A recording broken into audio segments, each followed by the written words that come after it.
neno lolote bila wewe, bila wewe Yesu, Yesu.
Okay, the report is deemed laid to the Committee on Budget and Appropriation. It is committed to the Committee on Budget and Appropriation.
Okay, the report is duly laid.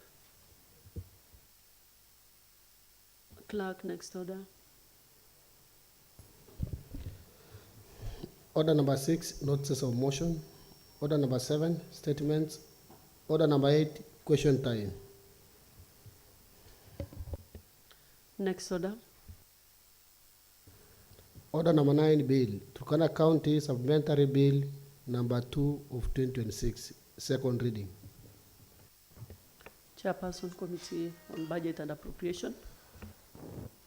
Thank you, Honorable Madam Speaker. The Speaker now do leave the chair.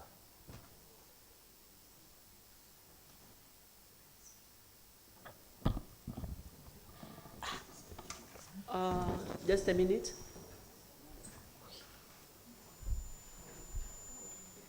We have a procedural motion because we are. Proceed, Honorable Lynette. Thank you, Madam Speaker. Madam Speaker, I rise to give a motion that that pursuant to Article 178 2B of the Constitution of Kenya 2010, this House nominate Honorable Matthew Alany to preside in today's Thursday, 21st May 2026 at 9 a.m. sitting during the consideration of the Turkana County Supplementary Appropriation Bill number 2 of 2026 at the Committee of the Whole. Madam Speaker,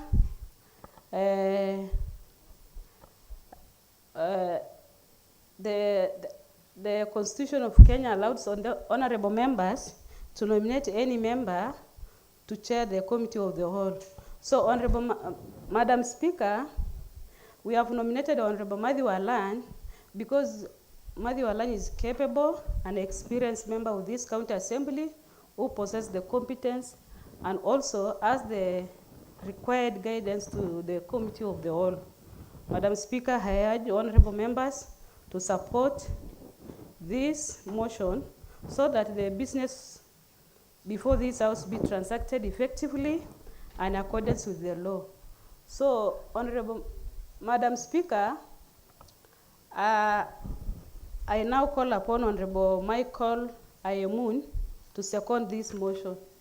Okay, proceed, Honorable Michael, and second the motion. Thank you, Madam Speaker. I second Mr. Alany to take the chair. Thank you.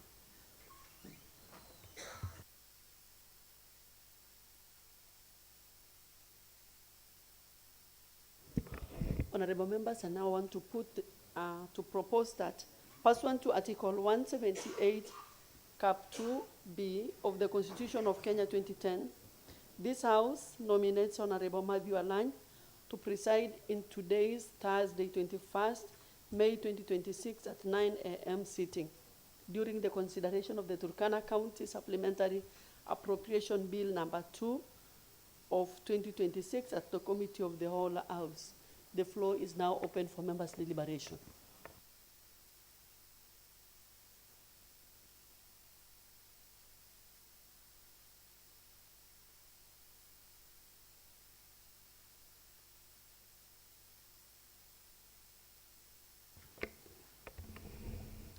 Honorable Lamont. Thank you, Madam Speaker. Madam Speaker, I also want to give my submissions in as far as the motion that has been moved by Honorable Lynette Aboko is concerned. Madam Speaker, in this House, it's a procedure that whenever we have a substantive speaker not available, it is usually the Speaker's panel members that have to preside over any business in this honorable House.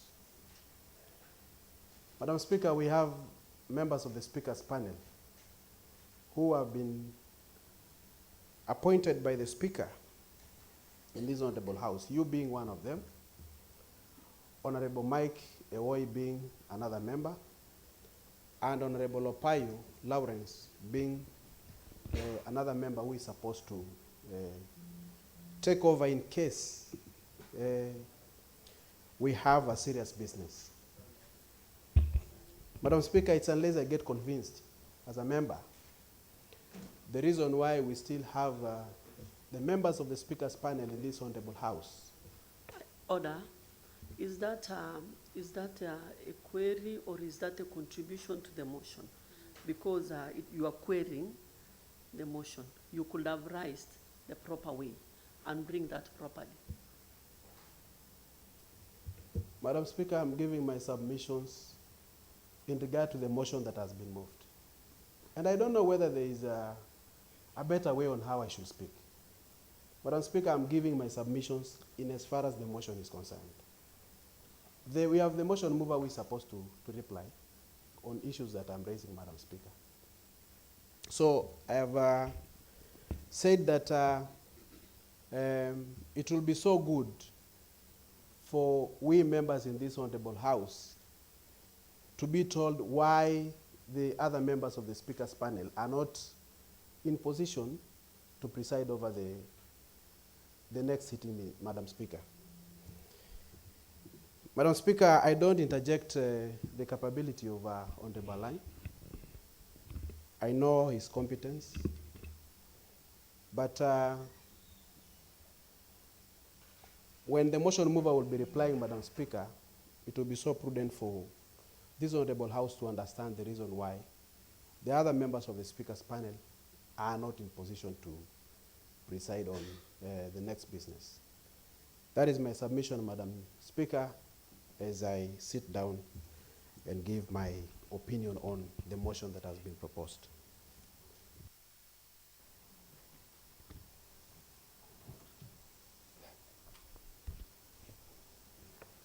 Okay, proceed, Honorable Tubon. Thank you, Honorable Madam Speaker. Of course, I support this motion because business has to be conducted.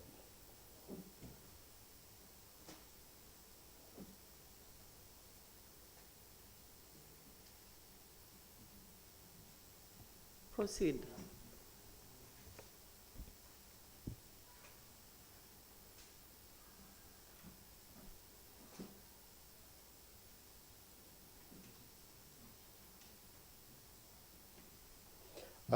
Madam Speaker, I think this is a house of procedures and rules. As far as we conduct our business, which is our mandate here, we need to solve if there is always any impasse. Because we don't need to be appearing not to be able to put this house in order. Not that it is good, even Honorable Lany is here, he can proceed. But I know yesterday again, we were to carry on with this business, and we did not carry on because it was impossible. It appears to be impossible. It appeared to be impossible for the members of the speakers panel to take over this business. We know that we are also running short of time, and we have stayed here impatiently. We know that we are adjourning today, and it would be quite questionable as to why we find ourselves in this scenario. Another thing is that we must be orderly, Madam Speaker. I don't know why we are continuing with impunity in this house, even after this county assembly was served with a stay order by the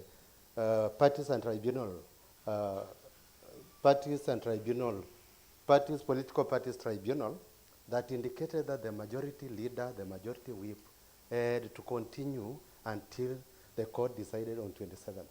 This is the same reason why we are doing wrong things here. Because you have avoided the real leaders and you are going on with others whom you find very easy to work with. Madam Speaker, I think there are many other impunities that we are carrying on here because you need to put your best foot forward so as we run this business for the Turkana people correctly. We want to make sure that this appropriations bill is passed so as the Turkana people are served, but we need to follow the procedure.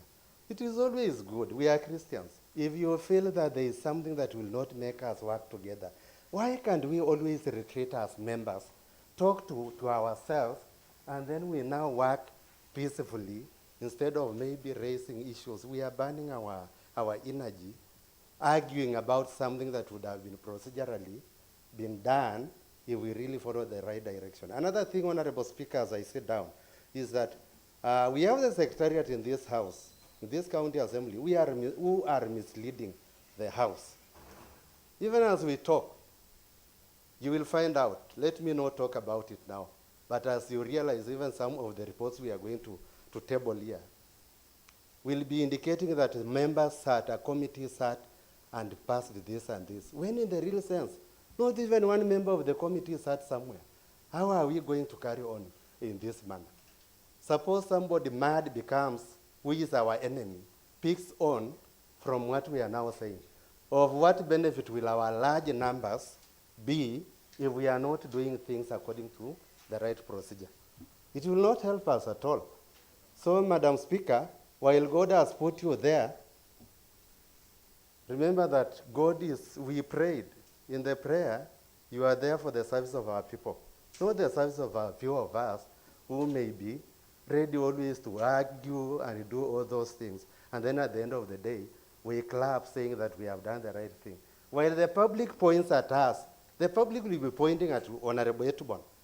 Even in the marketplace, you will find that people are pointing out at me if I did something wrong in this house. So, Madam Speaker, while I support this motion, it is just good that we open our eyes and see the reality. See the reality and do things the correct way so as we work here peacefully. Today, everybody will go home, will go to the ward. It will be absurd if some of us will not go to our wards because the people on the ground there are aware of the negative image we may have portrayed here. So with that, I support.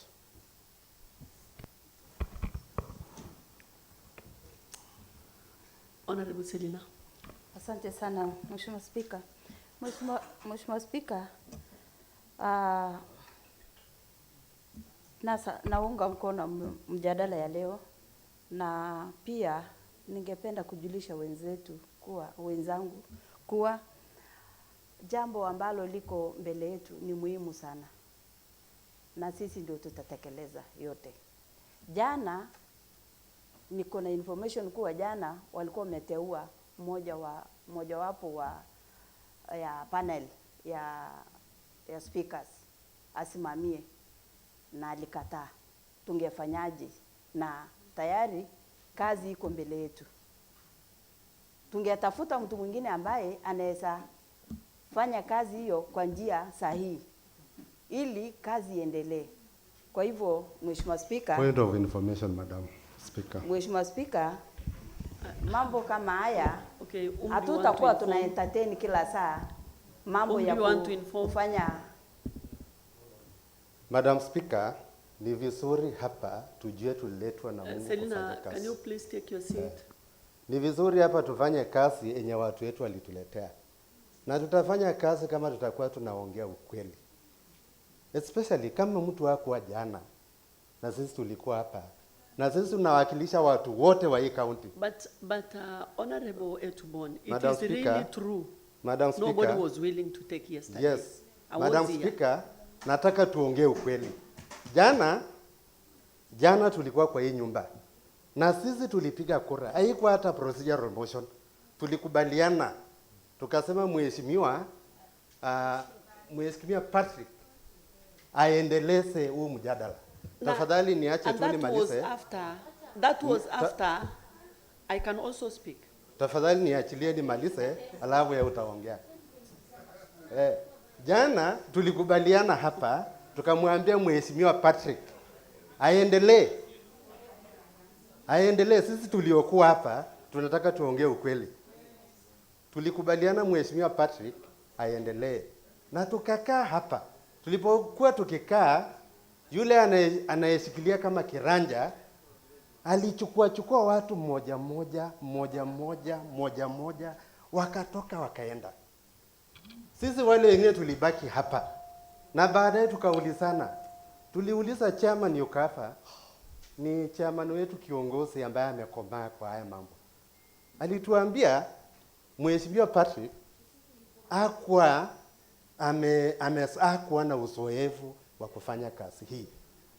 Mheshimiwa Patrick hakukataa, hata sisi hatukukataa. Jana tulikuwa tukiendelea. Mbona tusimamishe shughuli za hii bunge kwa sababu tulikuwa tunangojana tuje hapa tuonyeshe picha kwa hii bunge iko na chuki. Hapa hatuna chuki. Jana tulikuwa tunaendelea vizuri. Sasa inakuwa vibaya tukisemekana tukitoka tu safari tuanze kusema jana Patrick alizuiliwa na vitu kama hivyo. Kwa hivyo Mheshimiwa Speaker, tutakapoongea hapa tujue kuwa tunaongea kwa niaba ya watu wetu. Hii biashara ya kutaka kuua hii county assembly inatakiwa information, Madam Speaker. Na kama wengine wanajua mambo ya kusema information, lazima tuseme information tukiongea ukweli. Otherwise ningependa tuendelee. Honorable, Mimi bado naongea. Honorable members, can you take your seats? We have a lot in our order paper. I really kindly wish that we finish the business that we have started without the so many informations. Let us proceed. Kindly let us proceed. information, Madam Speaker.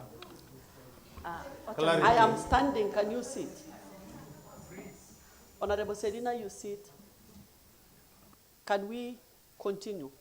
Honorable Lynette, reply. Thank you, Madam Speaker. Madam Speaker, I want to reply according to what Lomoda has said or has raised. I think maybe I don't understand what Lomoda is raising, because you are telling us that the speakers panel, we have Lopayo, we have Honorable Mike, but Lopayo is not around, is absent. Honorable Mike, yesterday, he was not even ready to preside over this, over the committee of the whole. So, we, as the law allows the House to nominate one person, it is not an issue. Honorable Mike was not ready. The reasons, I don't know. Maybe you can go and ask him. Information,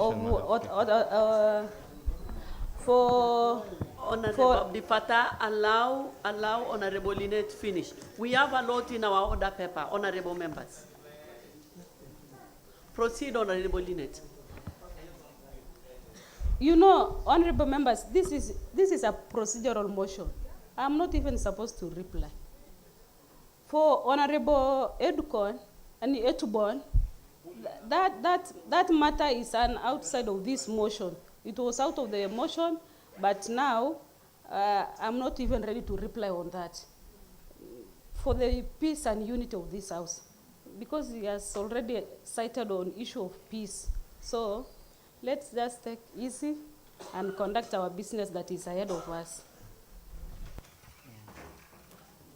Madam Speaker.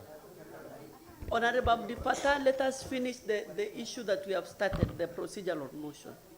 Can you sit?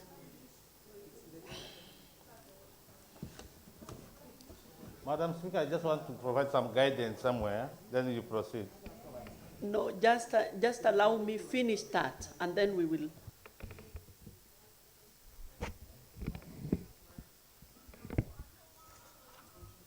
Okay, before I put the question, I just want to just say there is nothing wrong with choosing a member.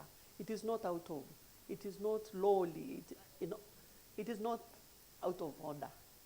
We can choose a member to preside in the speakers panel. And it is true. Yesterday there was nobody who was willing. That is now the truth. Nobody was willing to be in the to do this business. So that is the truth. So now I want to put the question.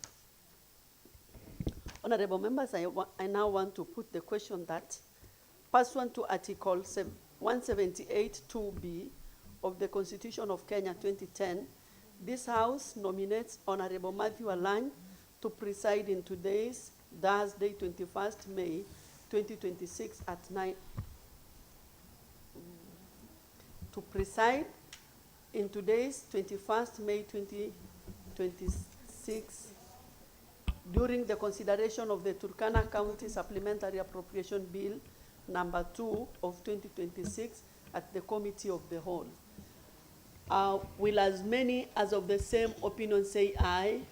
Aye. Will as many as of the contrary opinion say nay? The ayes have it.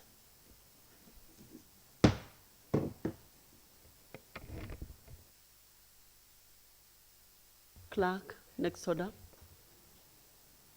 Oh.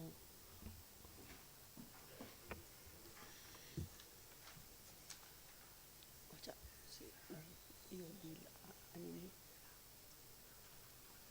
A move motion.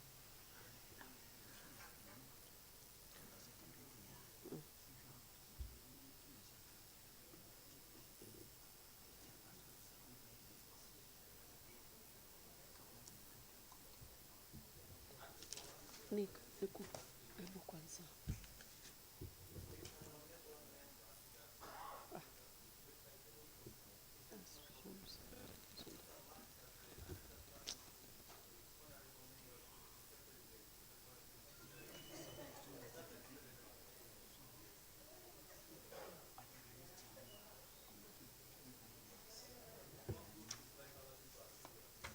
Si walisema ana move motion. Haja move. Haja move.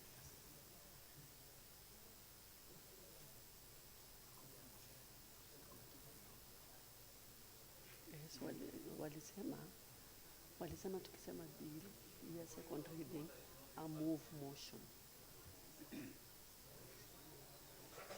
Ndio Catherine aliniambia.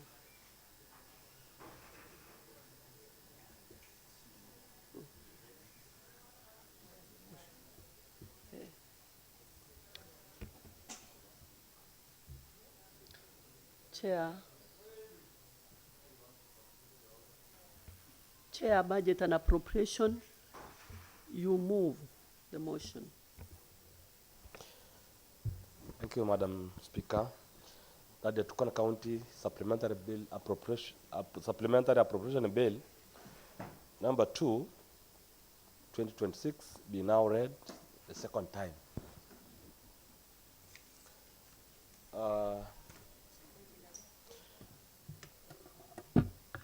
Madam Speaker, you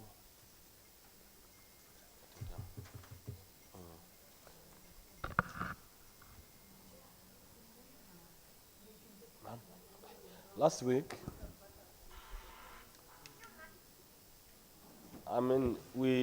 the Assembly passed a supplementary 2. And so, because of that, we require to give the county executive, and actually including the Assembly, the power to use the money that was approved, the money that is contained in the supplementary 2. So, Madam Speaker, that is the reason that has originated that appropriation bill. We all know that this is still under the law, Section 136 of the Public Finance Management Act, that all monies must be utilized under a directive of the law. And this was originated by the finance, CC Finance. So this regulation of today requires us to give the implementation of the county government budget following approval of the supplementary budget 2 by the county assembly. Honorable Madam Speaker, as a committee, we went through the bill and we realized that all the figures were matching with that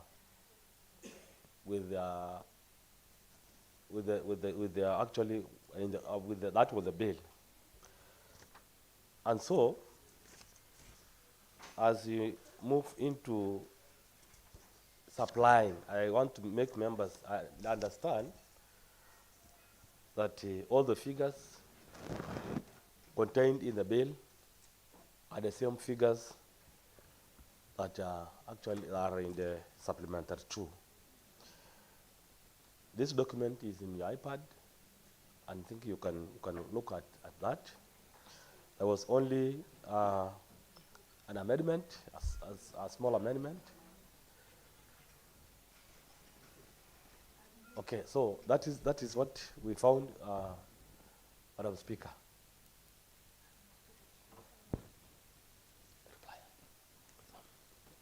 I want to allow my colleague, Honorable Napion, to second.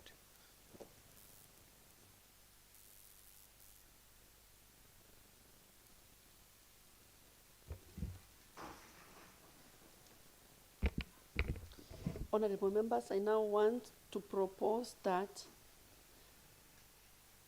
the Turkana County Supplementary Appropriation Bill number 2, 2026 be now read a second time.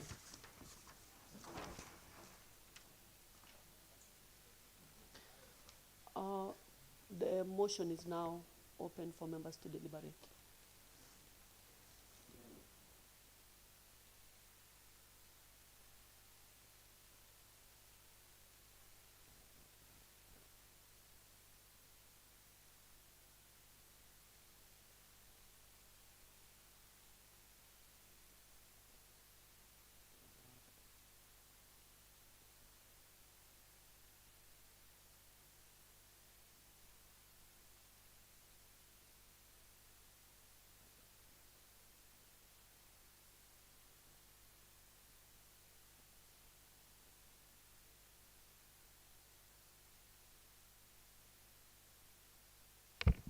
Seeing the mood of the House, I now want to call the motion mover to reply.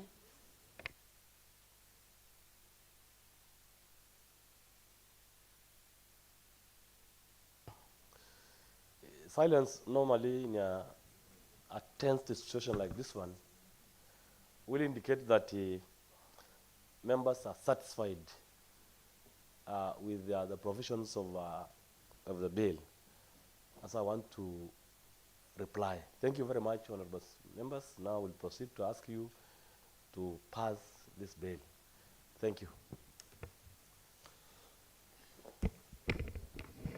Honorable members, I want now to put the question that the Turkana County Supplementary Appropriation Bill number 2 of 2026 be now read a second time. Yes.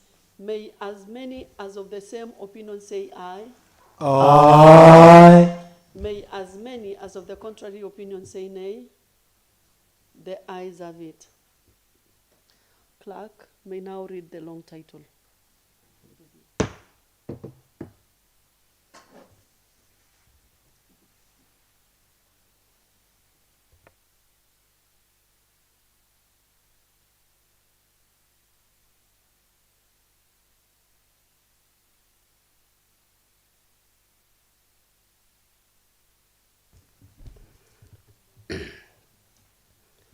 The Turkana County Supplementary Appropriation Bill number 2 of 2026, a bill for an act of the County Assembly of Turkana to authorize the issue of sum of money out of the County Revenue Fund and its application toward the service of the year ending on the 30th June 2026, and to appropriate that sum and a sum voted on account by the County Assembly for certain public services and purposes. May the Speaker now leave the chair.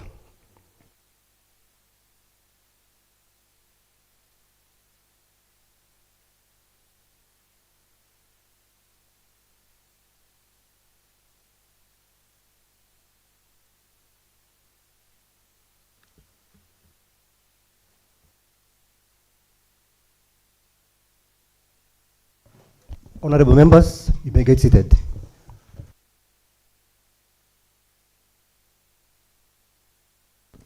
In this session, the rules of the House are relaxed, and we will want to use the shortest time possible to prosecute this matter.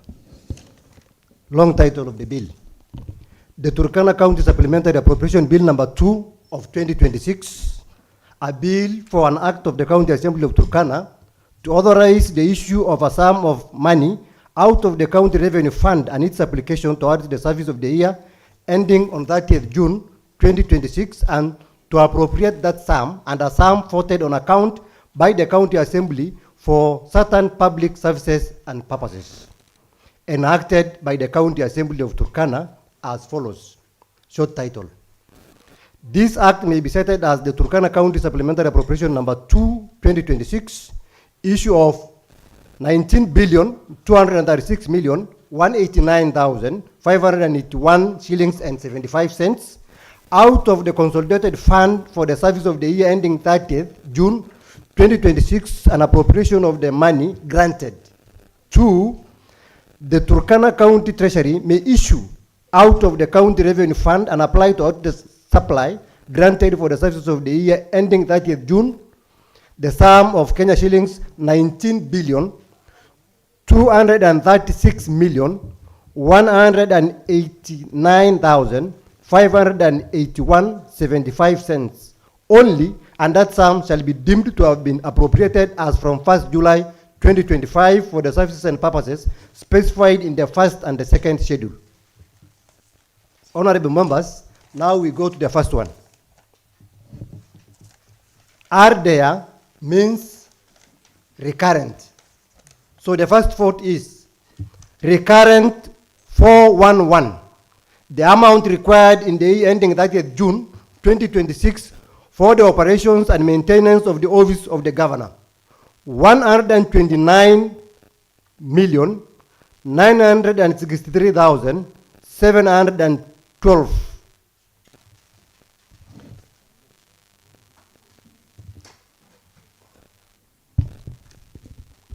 That is recurrent. I repeat, on the recurrent on the recurrent vote.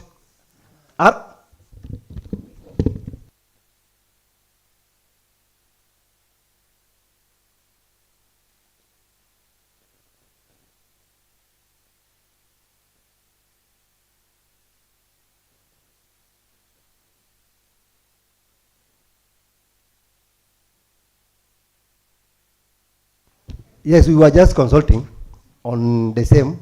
Usually, the chairperson of the committee is the one who is supposed to read the whole nini. So I was just trying to make members understand that. So the first vote is on R. When I say R, is recurrent 411. And I think the office of the governor should be under which committee? Security, county security. Yes, the Honorable Alibo, can now proceed.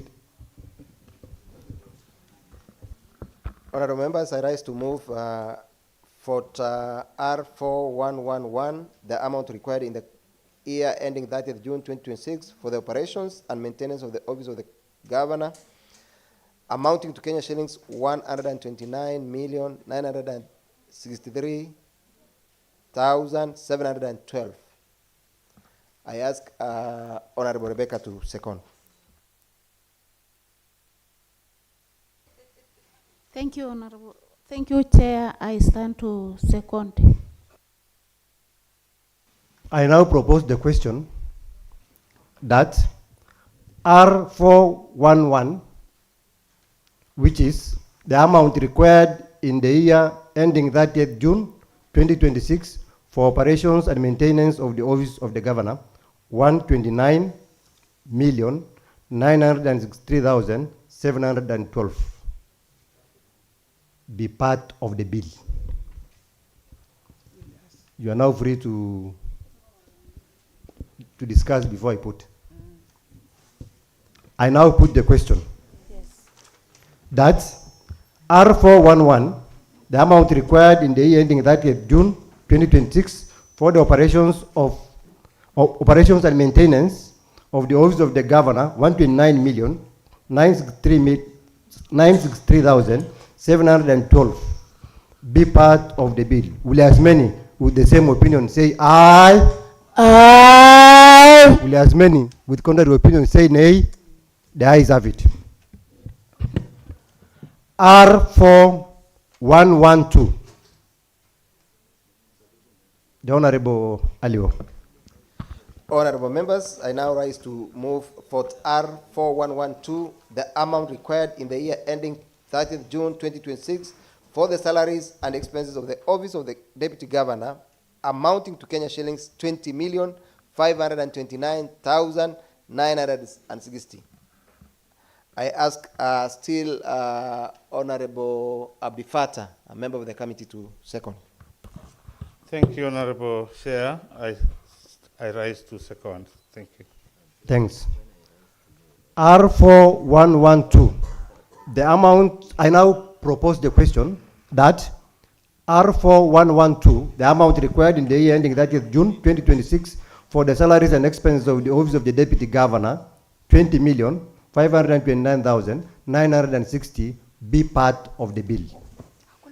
I now put the question that R4112, the amount required in the year ending 30th June 2026 for the salaries and expenses of the office of the Deputy Governor, 20,529,960, be part of the bill. Will as many with the same opinion say aye?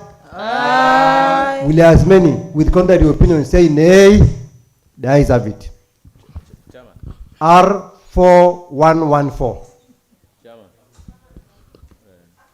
R4114. The Vice Chair Finance Committee, the Honorable Willie Nalimo. Mr. Chair, I rise to move 40 R4114, the amount required in the year ending 30th June 2026 for the operations and maintenance of the Department of Finance and Economic Planning, amounting to 2,477,057,344 shillings. I call Honorable Patrick to second. Honorable Chair, I rise to second. Thank you. Honorable James 𝐂𝐎𝐿, this is a supplementary budget. This is not the main budget, it's a supplementary budget. R4114, I propose the question that R4114, the amount required in the year ending 30th June 2026 for the operations and maintenance for the Department of Finance and Economic Planning, 2,477,057,344. I now put the question that R4114, the amount required in the year ending 30th June 2026 for operations and maintenance for the Department of Finance and Economic Planning, be 2,477,057,344 shillings, be part of the bill. Will as many with the same opinion say aye? Aye. Will as many with contrary opinion say nay? The ayes have it. The Honorable James 𝐂𝐎𝐿. I rise to move vote number R4115, the amount required in the year ending 30th June 2026 for operations of maintenance for Department of Water Services, 32,951,738 shillings.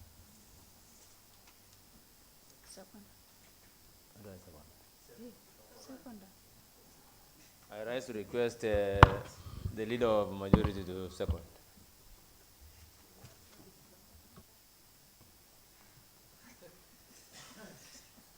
Thank you, Honorable Chair. I second. Thank you.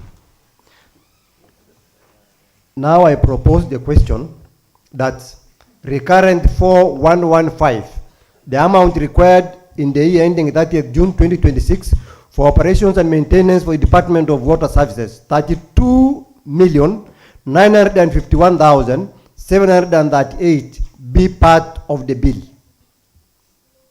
I now put the question.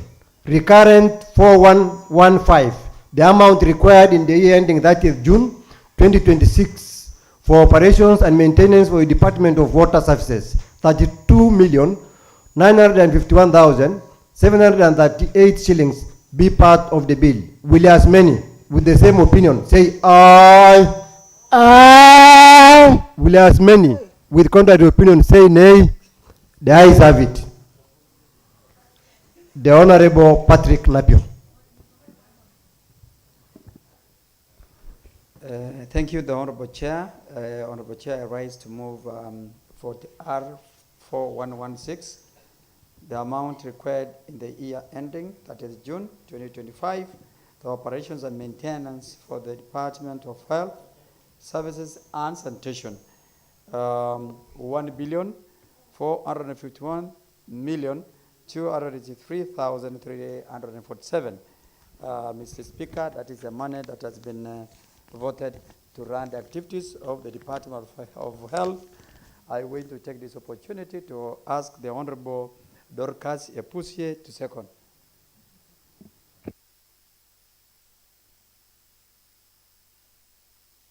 I second. Thank you.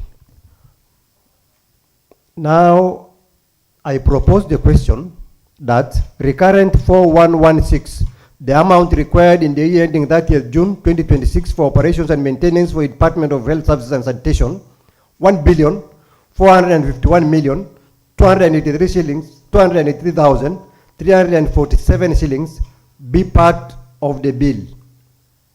I now put the question.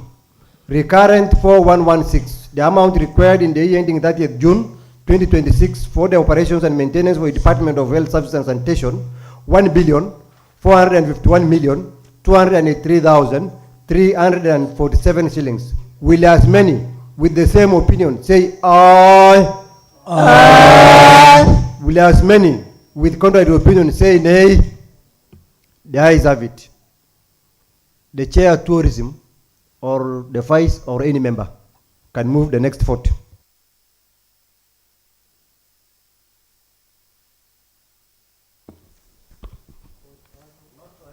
It is the Department of Trade, Gender and Tourism.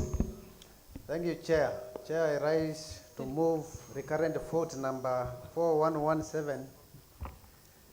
The amount required in the year ending 30th June 2026 for operations and maintenance for the Department of Trade, Gender and Tourism. Reading amount 69,547,829 shillings. Mr. Chair, I propose Honorable Patrick to second. Thank you, Honorable Chair. I second. Thank you, Honorable Patrick. Recurrent 4117, the amount required, I propose the question that recurrent 4117, the amount required in the year ending 30th June 2026 for operations and maintenance for the Department of Trade, Gender and Tourism, 69,547,829 be part of the bill. I now put the question that recurrent 4117, the amount required in the year ending 30th June 2026 for operations and maintenance for the Department of Trade, Gender and Tourism, 69,547,829 shillings. Will as many with the same opinion say aye? Aye. Will as many with contrary opinion say nay? The ayes have it. The Honorable Michael Ayamun. Thank you, Honorable Chair. Honorable Chair, I rise to move vote 4118, that the amount required in the year ending 30th June 2026 for operations and maintenance for the Department of Education, Sports and Social Protection, Kenya shillings 688,239,145.41 cents. Thank you, Chair. I honor Honorable Francis Ngimuzia to second.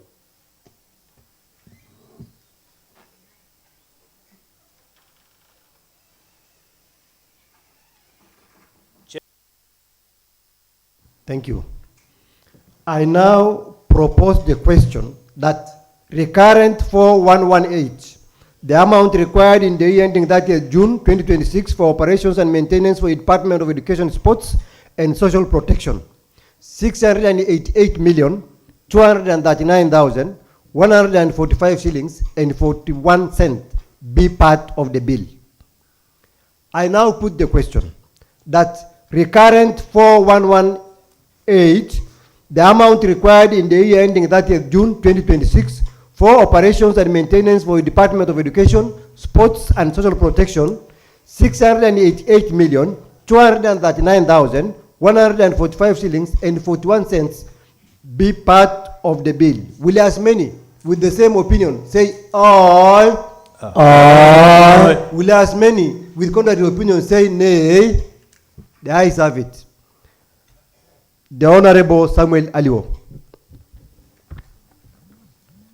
Honorable Chair, I rise to move for R4119 that the amount required in the year ending 30th June 2026 for the salaries and expenses for the Department of Public Service, Administration and Disaster Management amounting to Kenya shillings 6,933,321,366 shillings and 75 cents. Honorable Chair, you know very well that one of the factors that necessitated this supplementary is because of salaries, and therefore its inclusion here is so necessary. I therefore call Honorable Amina Loitani to second.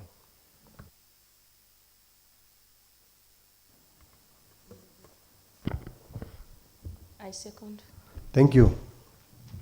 I now propose the question that recurrent 4119, the amount required in the year ending 30th June 2026 for salaries and expenses for the Department of Public Service, Administration and Disaster Management, 6,933,321,366 shillings and 75 cents be part of the bill. I now put the question that recurrent 4119, the amount required in the year ending 30th June 2026 for salaries and expenses for the Department of Public Service, Administration and Disaster Management, 6,933,321,366 shillings and 75 cents be part of the bill. Will as many with the same opinion say aye? Aye. Will as many with contrary opinion say nay? The ayes have it. The Honorable Nalimo to help me move the one for votes. Thank you, Honorable Chair. Honorable Chair, I rise to move for R120 that the amount required in the year ending 30th June 2026 for operations and maintenance for the Department of Roads, Transport and Public Works amounting to 32,364,674.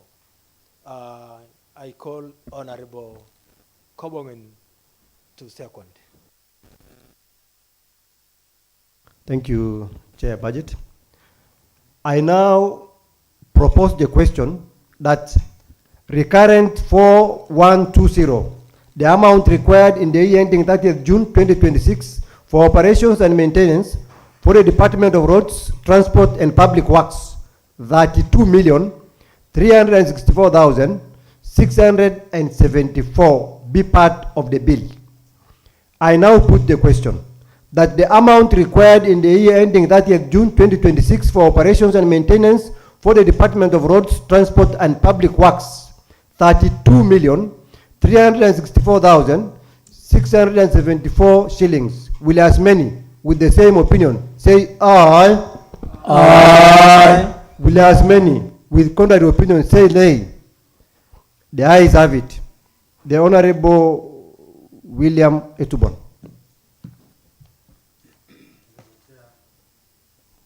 Honorable Chair, I rise to move for R121, the amount required for the year in the year ending 30th June 2026 for operations and maintenance for the Department of Agriculture, Livestock Development and Fisheries amount being 61,945,941 shillings. I call upon Honorable Ruth Quia to second. I second. Thank you. I propose the question that recurrent 4121, the amount required in the year ending 30th June 2026 for operations and maintenance for the Department of Agriculture, Livestock Development and Fisheries, 61,945,941 shillings, be part of the bill.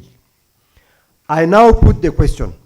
The amount required in the year ending 30th June 2026 for operations and maintenance for the Department of Agriculture, Livestock Development and Fisheries, 61,945,941. Will as many with the same opinion say aye? Aye. Will as many with contrary opinion say nay? The ayes have it. The Honorable Lynette can move the next vote.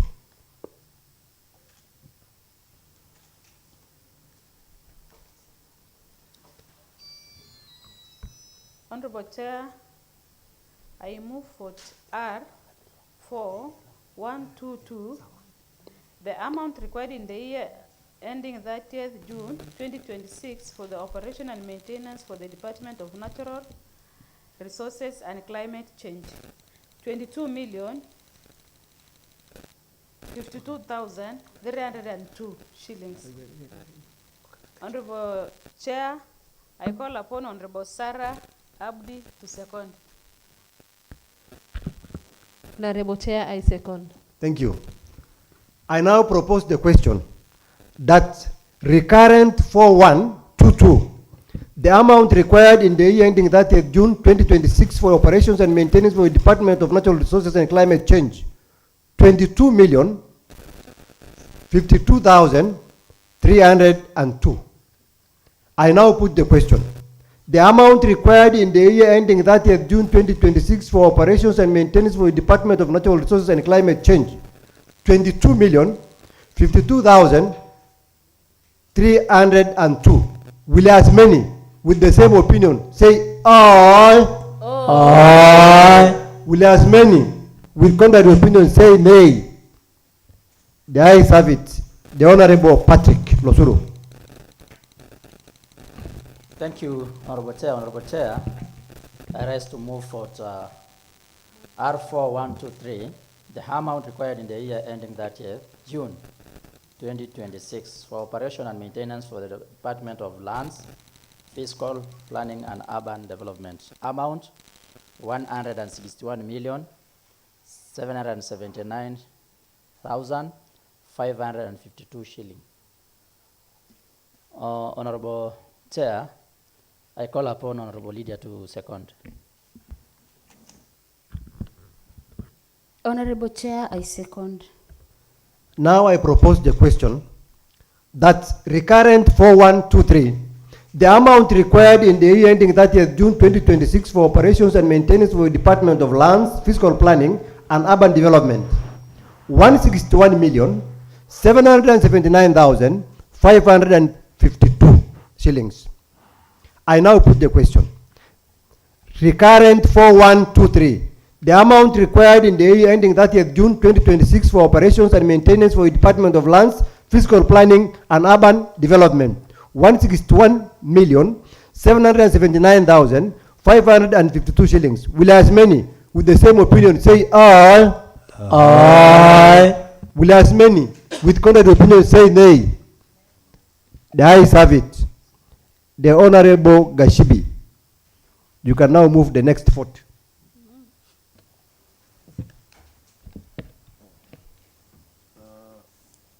Honorable Chair, I rise to move recurrent 4124, the amount required in the year ending 30th June 2026 for operations and maintenance of the Turkana County Assembly, amounting to 894,842,882 Kenya shillings. I propose Honorable Rebecca Epai to second. Thank you, Chair. I second. Thank you. I now propose the question that recurrent 4124, the amount required in the year ending 30th June 2026 for operations and maintenance of the Turkana County Assembly, 894,842,882 be part of the bill. I now put the question that recurrent 4124, the amount required in the year ending 30th June 2026 for operations and maintenance of the Turkana County Assembly, 894,842,882 shillings. Will as many with the same opinion say aye? Aye. Will as many with contrary opinion say nay? The ayes have it. The Honorable Losuru can now move the next vote. Thank you, Honorable Chair. Honorable Chair, I rise to move vote R 4125, the amount required in the year ending 30th June 2026 for the operations and maintenance of the Turkana County Public Service Board, 47,211,885 Kenya shilling. I call upon Honorable Khod to second.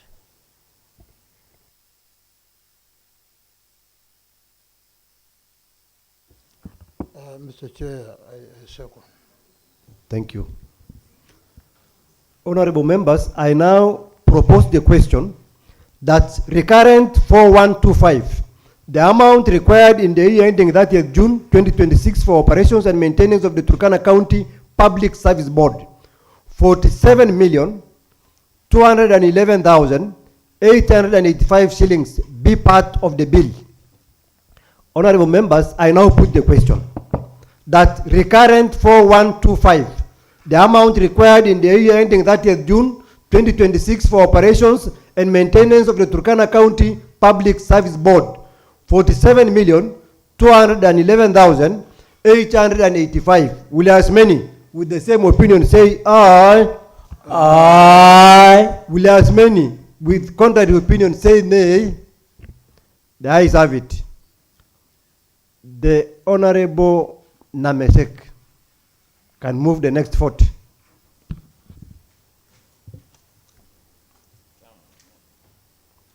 I move R4126, the amount required in the year ending 30th June 2026 for the salaries and expenses of the office of the county attorney at Kenya shillings 25,850,757 shillings.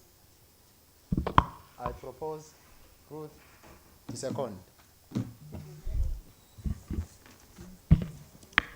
Honorable Chair, I support. Thank you. I propose the question recurrent 4126, the amount required in the year ending 30th June 2026 for salaries and expenses of the office of the county attorney, 25,850,757 be part of the bill. I now put the question recurrent 4126, the amount required in the year ending 30th June 2026 for salaries and expenses of the office of the county attorney, 25,850,757. Will as many with the same opinion say aye? Aye. Will as many with contrary opinion say nay? The ayes have it. The Honorable Losuru Patrick. Thank you, Honorable Chair. Honorable Chair, I rise to move vote R4127, the amount required in the year ending 30th June 2026 for salaries and expenses of the Lodwar municipality, 74,673,550 Kenya shilling. I call upon Honorable Napion to second. I second. Thank you. Honorable Chair. Thank you. I now propose the question that recurrent 4127, the amount required in the year ending 30th June 2026 for salaries and expenses of Lodwar Municipality, 74,673,550 be part of the bill. I now put the question. Recurrent 4127, the amount required in the year ending 30th June 2026 for salaries and expenses of the Lodwar Municipality, 74,673,550. Will as many with the same opinion say aye? Aye. Will as many with contrary opinion say nay? The ayes have it. The Honorable Patrick Losuru. Honorable Chair, I rise to move for R4128. The amount required in the year ending 30th June 2026 for salaries and expenses of the Kakuma municipality, Kenya shilling, 31,455,263. Honorable Chair, I call upon Honorable Ruth Kuya to second. I second. Thank you. I now propose the question that recurrent 4128, the amount required in the year ending 30th June 2026 for salaries and expenses of the Kakuma municipality, 31,455,263 be part of the bill. I now put the question that recurrent 4128, the amount required in the year ending 30th June 2026 for salaries and expenses of the Kakuma municipality, 31,455,263 shillings. Will as many with the same opinion say aye? Aye. Will as many with contrary opinion say nay? The ayes have it. Subtotal recurrent expenditure, 13,155,071,248 shillings and 16 cents. That is the recurrent expenditure. Now we move to the development expenditure. Department of Finance. The Honorable Rebecca. Thank you, Chair. I rise to move D4114. The amount required in the year ending 30th June 2026, Department of Finance and Economy Planning and Finance and Economy Planning and Capital Expenditure, including development, pending bills, completion of county headquarters, revenue headquarters, and citizen resource centers. 1 billion 510 million 878,399 899,399 and 10 cents. 10 cents. I now call Honorable Patrick to second.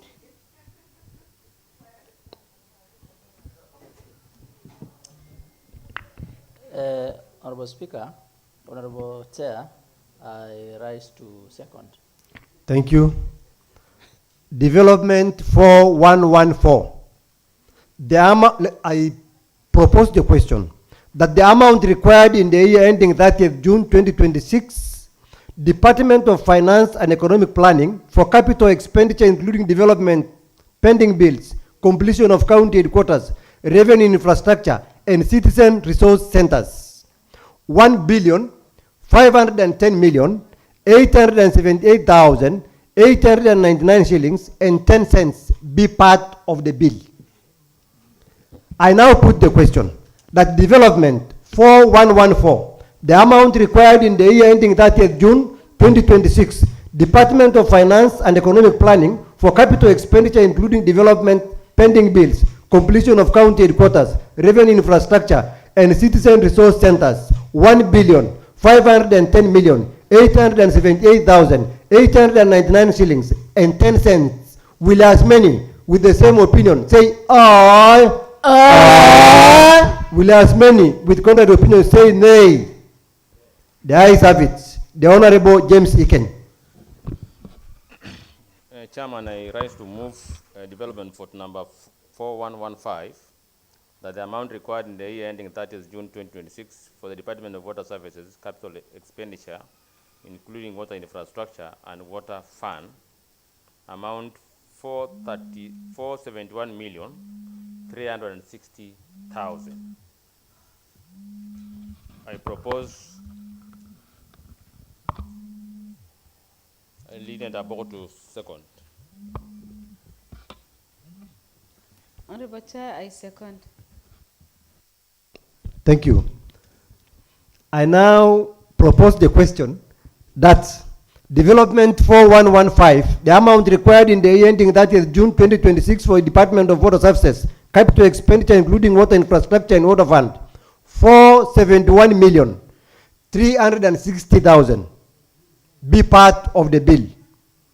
I now put the question, development 4115, the amount required in the year ending 30th June 2026 for the Department of Water Services capital expenditure including water infrastructure and water fund, 471,360,000. Will as many with the same opinion say aye? Aye. Will as many with contrary opinion say nay? The ayes have it. The Honorable Patrick Napion.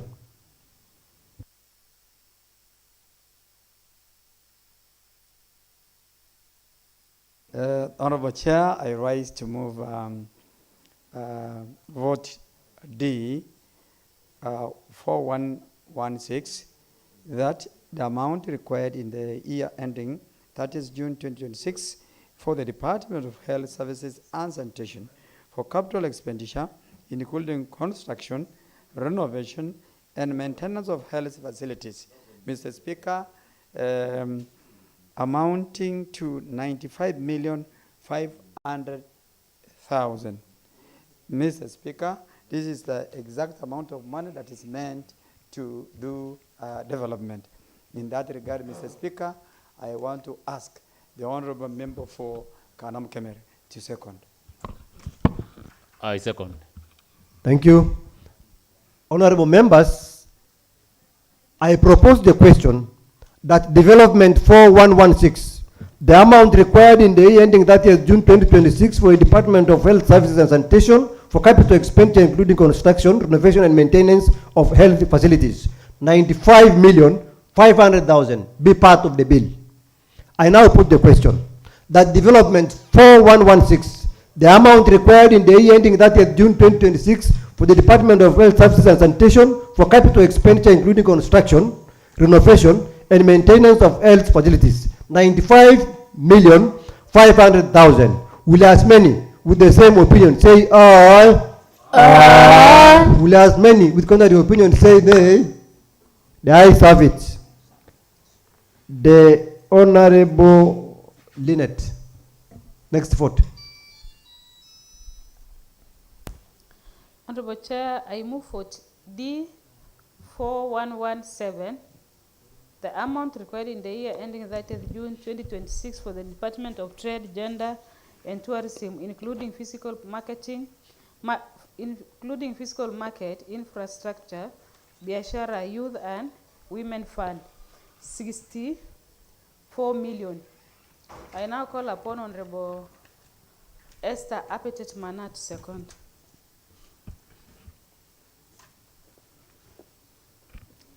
Mheshimiwa Chair, I stand to second. Thank you.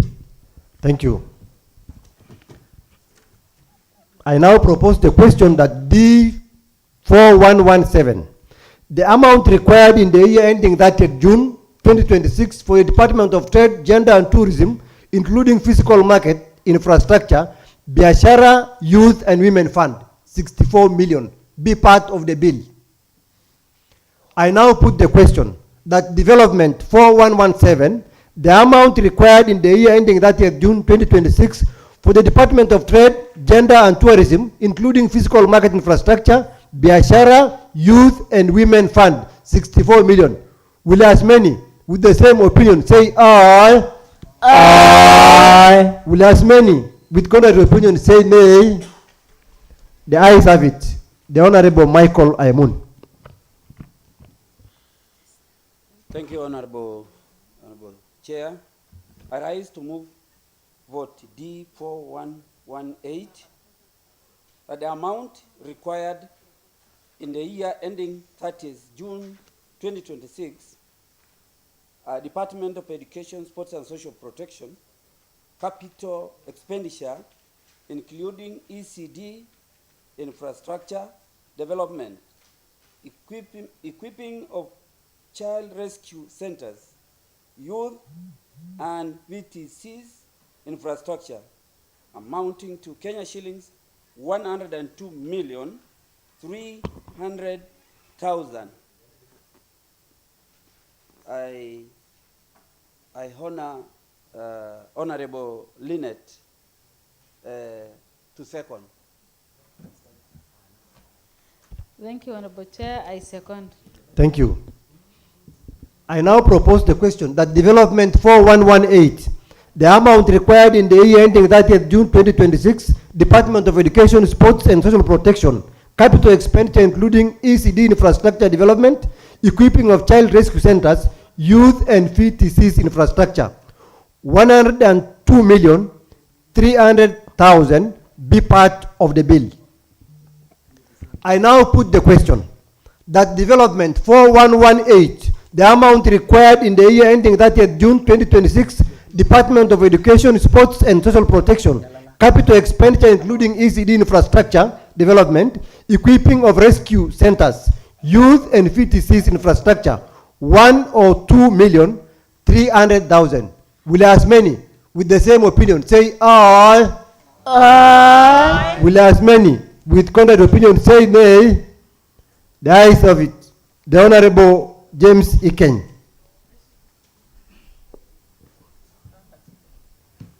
Mr. Chairman, I move vote 4119 that the amount required in the year ending 30th June 2026 for the Department of Public Service, Administration and Disaster Management for capital expenditure, including village and road administration support programs, amount 441,909,500 shillings. I propose Honorable Napion to second. Honorable Chair, I second. I now propose the question.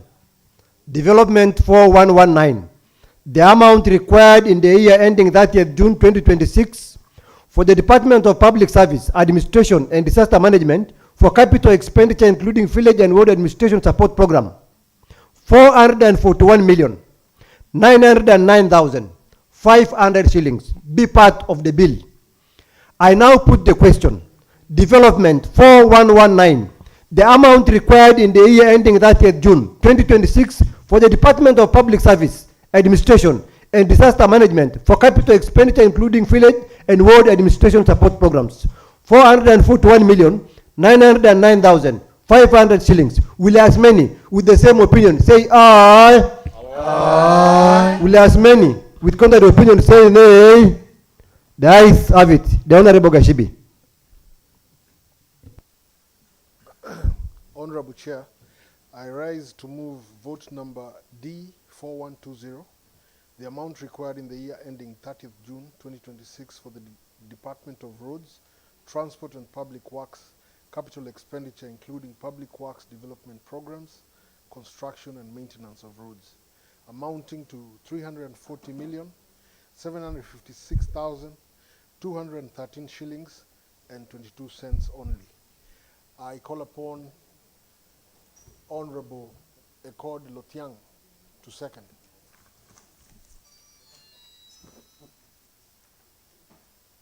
Mr. Chair, as we know that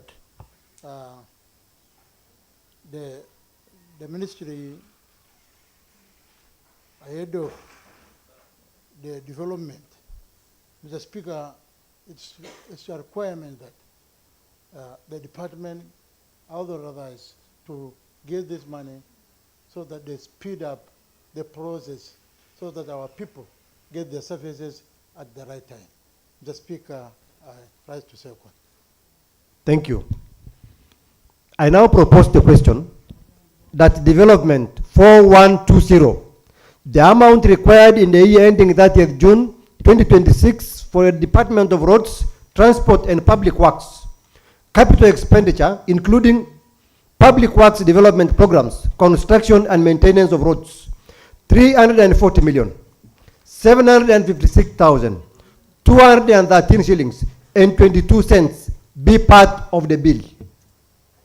I now put the question, development 4120, the amount required in the year ending 30th June 2026 for the Department of Roads, Transport and Public Works, capital expenditure including public works development programs, construction and maintenance of roads, 340 million, 756,213 shillings and 22 cents. Will as many with the same opinion say aye? Aye. Will as many with contrary opinion say nay? The ayes have it. The Honorable William Etubon.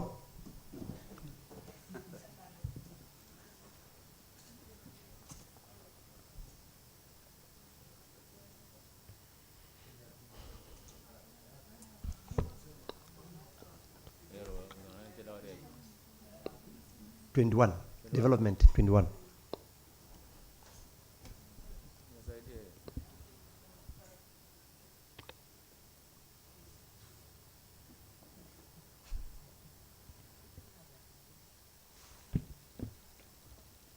Honorable Chair, I hereby move vote number D4121. The amount required in the year ending 30th June 2026 for the development of agriculture, livestock development, and fisheries for the capital expenditure including agriculture, livestock, and infrastructure programs, research and extension, amount being 1,443,428,784 shillings and 56 cents. I call upon Honorable Namesek to second. Honorable Chair, I second. Thank you. I now propose the question that development 4121, the amount required in the year ending 30th June 2026 for the Department of Agriculture, Livestock Development and Fisheries for capital expenditure including agriculture, livestock and infrastructure programs, research and extension services, 1,443,428,784 shillings and 56 cents be part of the bill.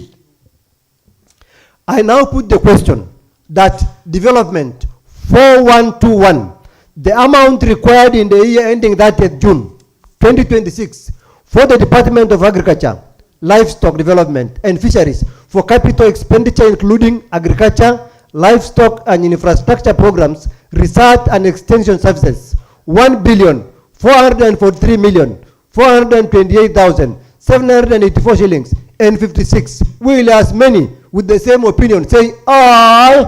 Aye. Will as many with contrary opinion say nay? The ayes have it. The Honorable Namesek.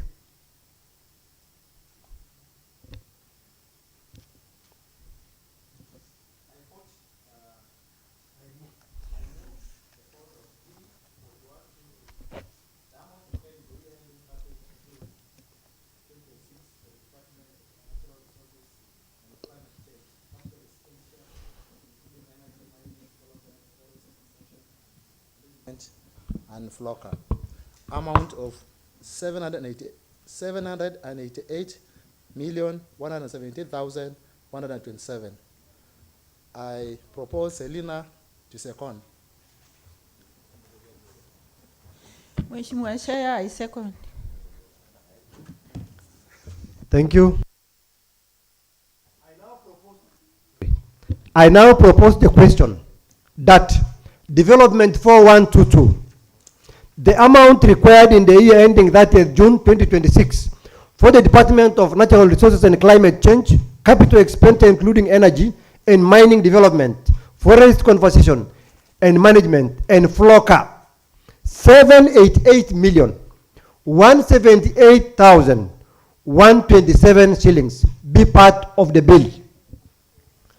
I now put the question that Development 4122, the amount required in the year ending 30th June 2026 for the Department of Natural Resources and Climate Change, capital expenditure including energy and mining development, forest conservation and management, and FLOCA, 788,178,127 shillings. Will as many with the same opinion say aye? Aye. Will as many with contrary opinion say nay? The ayes have it. The Honorable Patrick Losuru.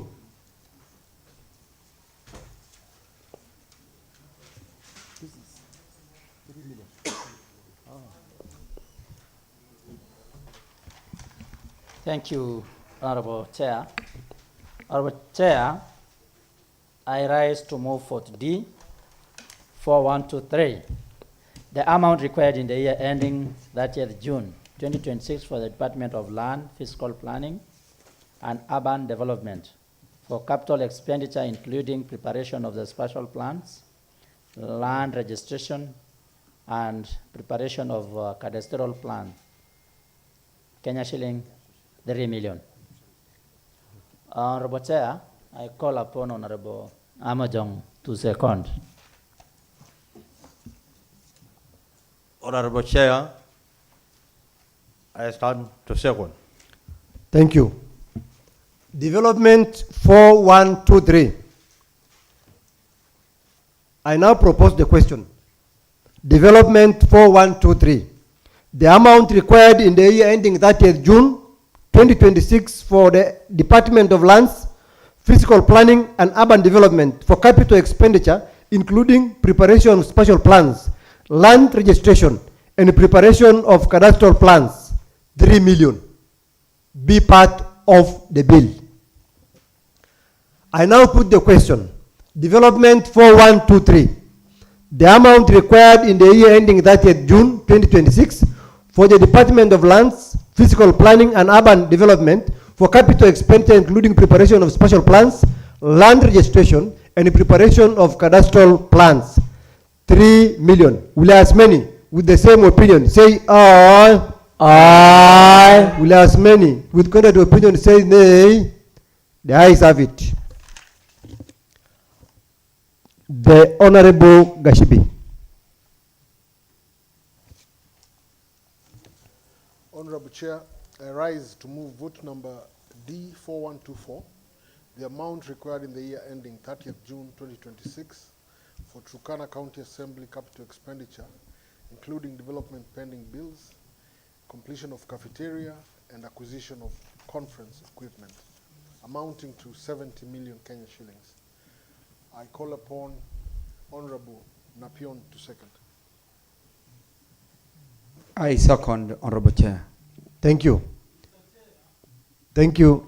Development, I now propose the question that Development 4124, the amount required in the year ending 30th June 2026 for Turkana County Assembly capital expenditure, including development pending bills, completion of cafeteria, and the acquisition of conference equipment, 70 million, be part of the bill.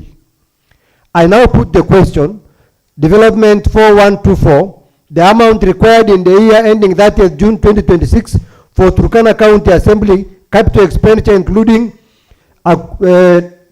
development pending bills, completion of cafeteria, and acquisition of conference equipment, 70 million. Will as many with the same opinion say aye? Aye. Will as many with contrary opinion say nay? The ayes have it. The Honorable Patrick Losuru.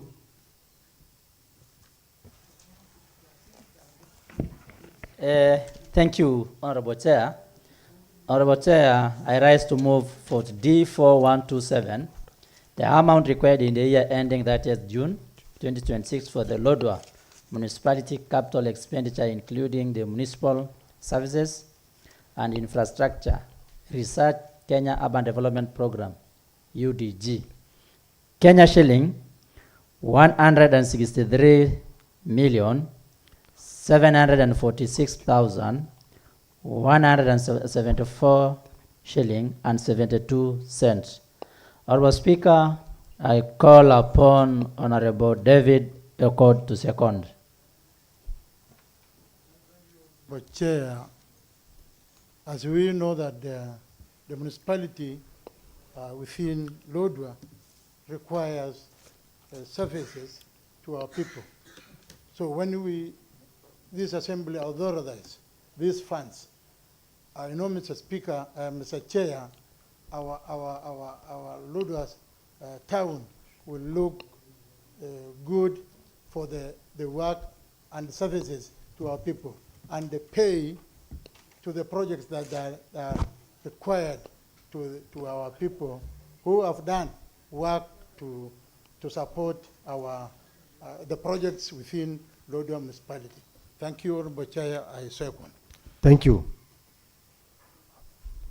Honorable members, I propose the question that Development 4127, the amount required in the year ending 30th June 2026 for the Lodwar Municipality capital expenditure, including municipal services and infrastructure, research, Kenya Urban Development Program, 163,746,174 shillings and 72 cents be part of the bill.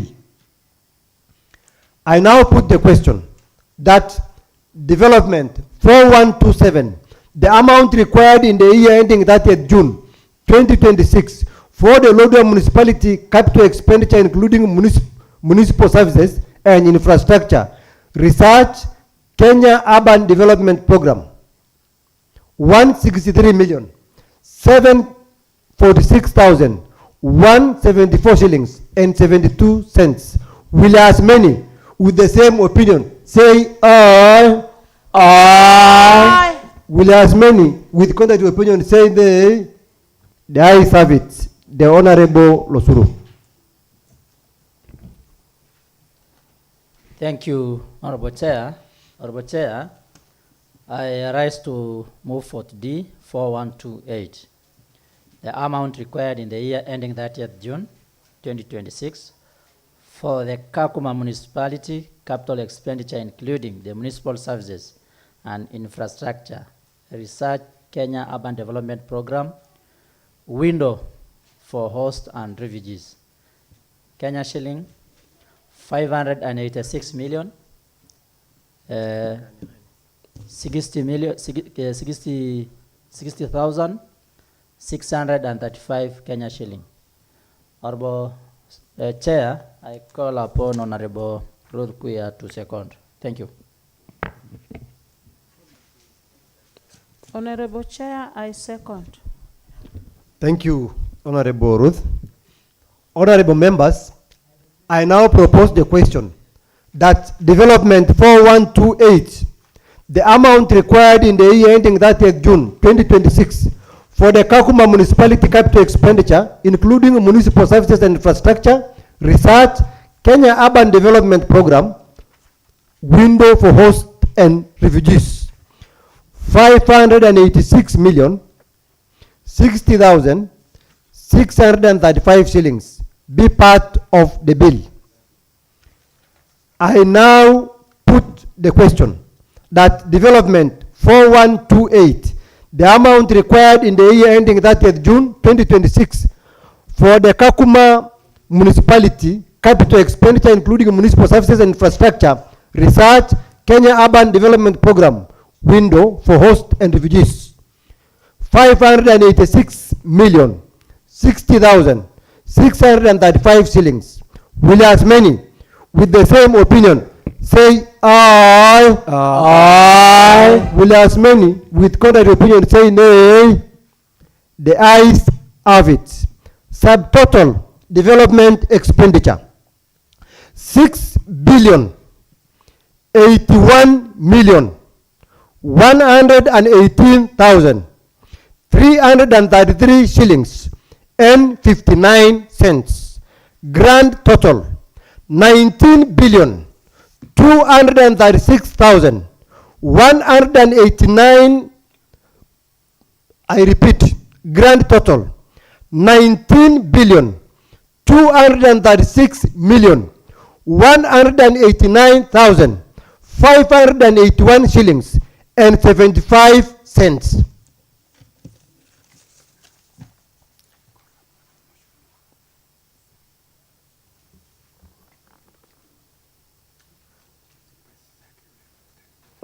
And now I call upon the motion mover now to move.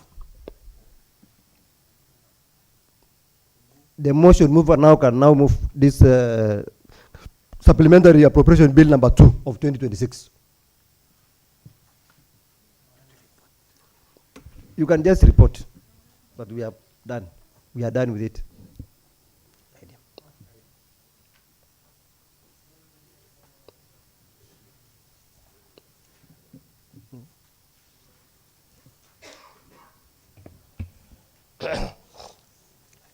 Honorable Chairperson, I beg to move that the committee do report to the Assembly its consideration of the Turkana County Supplementary Appropriation Bill number 2 of 2026 and its approval thereof with amendments. Actually with amendments. Thank you. Thank you.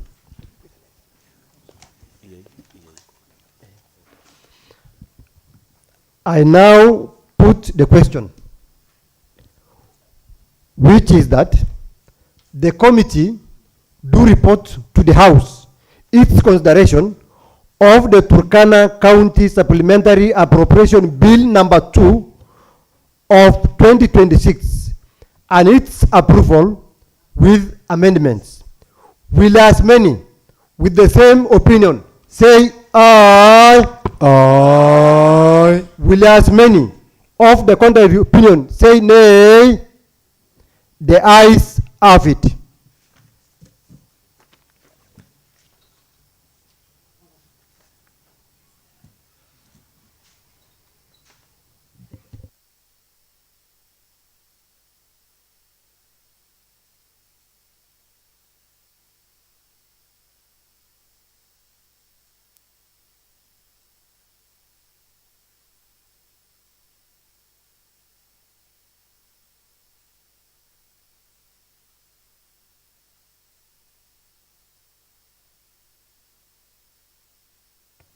You may get seated.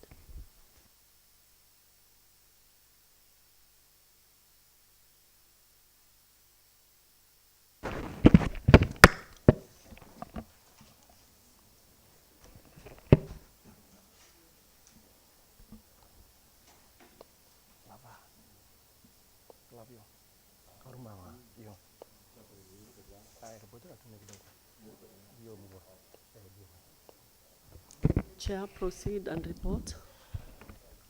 Honorable Madam Speaker, I beg to report that the Committee of the Whole has considered and approved with amendments the Turkana County Supplementary Appropriation Bill number 2 of 2026. Thank you, Honorable Speaker. Motion mover. Honorable Speaker, I beg to move that the House do agree with the committee on the said report.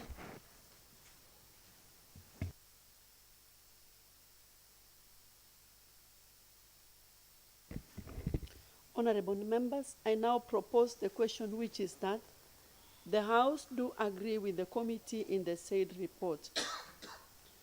Honorable members, I now put the question, which is that the House do agree with the committee in the said report. Will as many as of the same opinion say aye? Aye. Will as many as of the contrary opinion say nay? The ayes have it. Clerk, next order.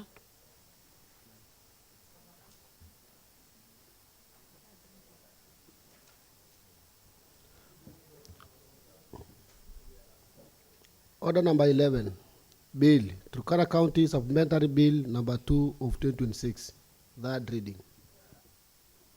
Motion mover. Honorable Speaker, I beg to move that the Turkana County Appropriation Bill number 2 of 2026 be now read a third time.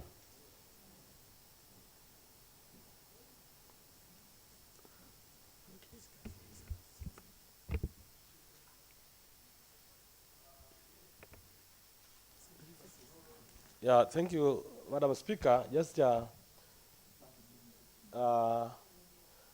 reading is normally the last stage of a bill. And so, I want to thank you, those of you who have actually enabled the approval of this bill. So I want to say, Honorable Madam Speaker, that you are so good people, members, and I want to thank you for that because of aiding us work very easily to make sure this bill has been approved. Because it's actually this bill that will necessitate the government work without hitches. Because if we were really to delay it, then there was no need for us to approve the supplementary 2. But because of your effort, you've done it. So kudos to all of you. Thank you very much.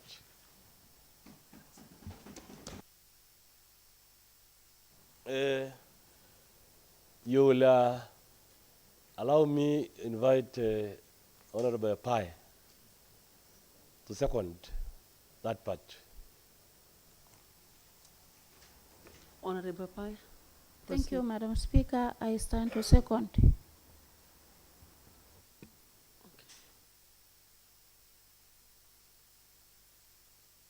Honorable members, I now propose the question, which is that the Turkana County Supplementary Appropriation Bill number 2 of 2026 be now read a third time. Honorable members, I now put the question, which is that the Turkana County Supplementary Appropriation Bill number 2 of 2026 be now read a third time. Will as many as of the same opinion say aye? Aye. Will as many as of the contrary opinion say nay? The ayes have it. Clerk, you may now read the long title of the bill.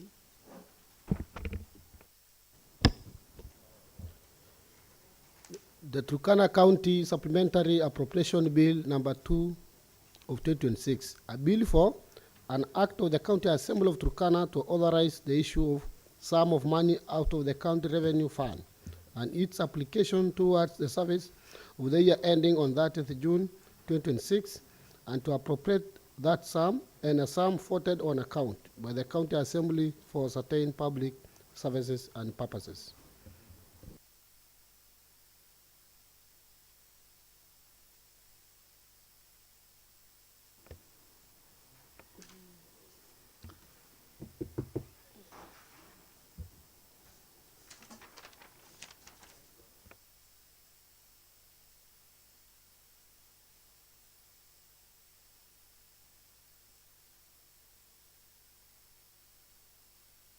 Clerk, next order.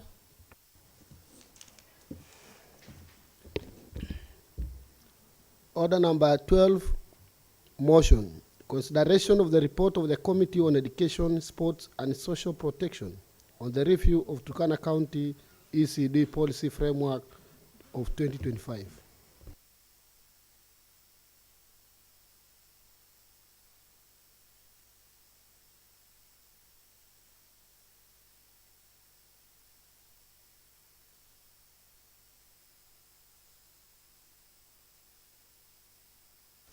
Chair, Committee on Education.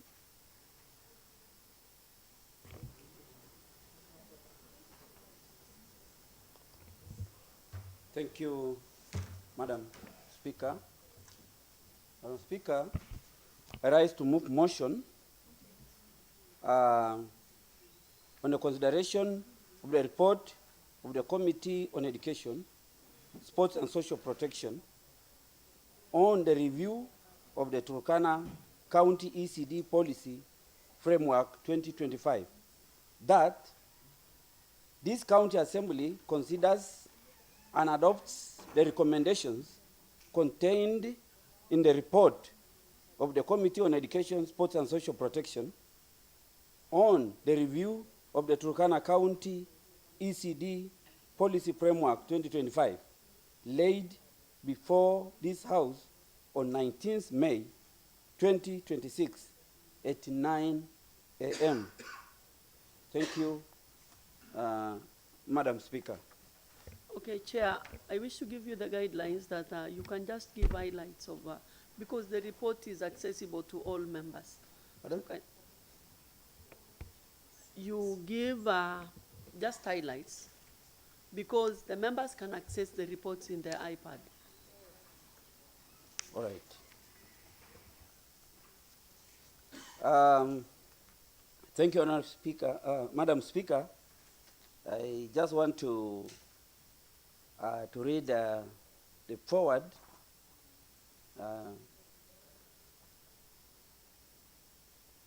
Honourable Speaker, the Office of the Clerk received the Turkana ECD Policy 2025 on 25th March 2025, and the same was committed to the Committee on Education, Sports and Social Protection on the County Assembly sitting held on 26 March 2025, and the committee was to table the report before the Assembly within 21 days. However, this was not practical due to logistical glitches that hampered the committee on processing the policy. Madam Speaker, the committee, the Constitution of Kenya 2010 recognizes the rights of every child to education. Article 43, 1F, further Article 53 highlights the fundamental rights of the child to include the name and nationality from birth, free and compulsory basic education, nutrition, shelter, and health care, protection from abuse, neglect, harmful cultural practices, and all forms of violence. In addition, Article 54 highlights the right to access educational, institutional, and facilities for all children living with disability. These are inalienable rights for every child to grow and be part of the society going into adulthood. Madam Speaker, the salient provision of the Constitution mandates the state to put in place affirmative action to ensure minorities and marginalized groups are provided with special opportunities in education and economic space to ensure equity and inclusiveness. This Turkana ECD policy recognizes the critical role in the realization of education for all ever. Goals in line with Sustainable Development Goal number 4 that requires provision of inclusive and equitable quality education and promote lifelong learning opportunities for children in Turkana County. Honorable Speaker, the policy has been formulated to address persistent challenges that are affecting the ECD sector in Turkana County. The policy is divided into 5 chapters, each addressing a specific aspect of the policy. Chapter 1 of the policy introduces the policy background. ECD development in Turkana County analyzes the legal frameworks upon which the policy is anchored, vision and mission of the policy, policy objectives and guidelines, and guiding principles. Chapter 2 and the preceding chapters set the agenda of the policy by introducing the main objectives of the policy. Chapter 2, in particular, highlights the policy intention to provide access to quality, holistic, early childhood education. The policy proposes strategies to achieve these objectives, including incorporation of CBC in ECD, provision of safe, standard, and adequate ECD and childcare, infrastructure, capacity building of teachers and parents, and a community awareness. Madam Speaker, Chapter 3 provides the governance and management structures of ECD, which adopts multi-sectoral approach that brings together all stakeholders to ensure good governance and effective implementation. Strategies aimed at bringing about effective realization of transparency and accountability in the management of ECD programs. Chapter 4, Madam Speaker, sets the standards for monitoring and evaluation, learning and reporting through regular monitoring, supervision, evaluation, learning and reporting. Finally, Madam Speaker, Chapter 5 gives a glimpse of the time frame for policy review being a period of 5 years.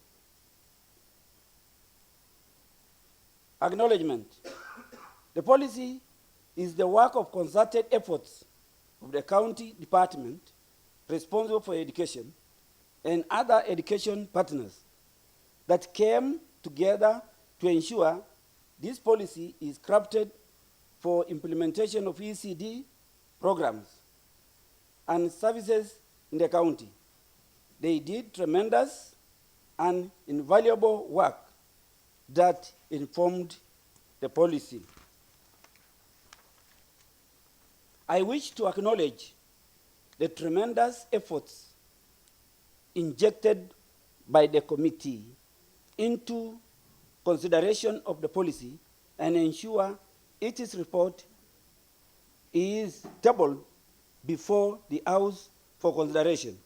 Despite various logistical challenges, I further extend my gratitude to the Office of the Clerk and the Speaker for the unwavering support during the processing of the policy.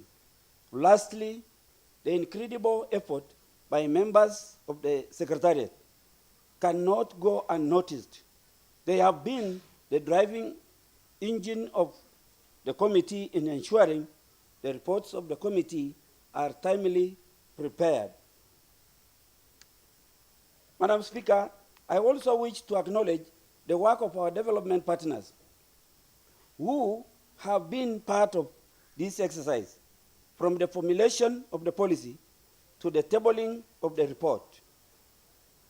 The critical partners who supported the committee include UNICEF, RCK, WADOF, and Save the Children. The other critical partners that immensely contributed to the formulation of this policy are Child Fund, Save the Children, Turkana Gender and Child Protection Networks, Mary's Mill, JICA, Word of Kakuma Project, UNICEF, World Food Program, among others. The committee also appreciates and applauds memorandum on ECD policy received from the following development partners: the Refugee Consortium of Kenya, Jesuit Refugee Services, UNICEF, Humanity Inclusion.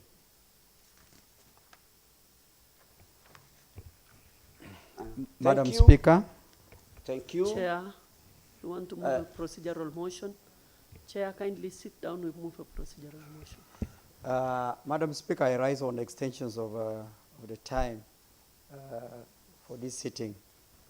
Pursuant to Standing Order number 35-2, I rise to move a procedural motion that this House extends its sitting from 12:30 p.m. until when the business in the order paper is concluded. Madam Speaker, since we have this business ahead of us, and a very important business, Madam Speaker, as you've heard, it's a policy, and for us as a House, we need to have these policies in place. I want to plead to the honorable members to persevere for the period that has remained so that we conclude this business. And so, Madam Speaker, without wasting time, I want to ask the Honorable Lynette Abok, who is the leader of this House, to second this procedural motion.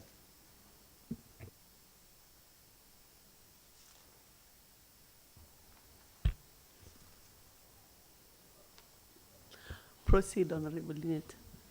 Thank you, Madam Speaker. Madam Speaker, I rise to second.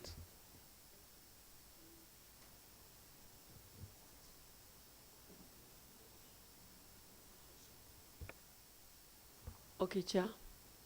Chair, I want to give these guidelines. Yes. We all know that the report is in the iPads. So could you kindly go like this? You read the committee observation, and then you go to the committee recommendation, and then read the committee resolutions.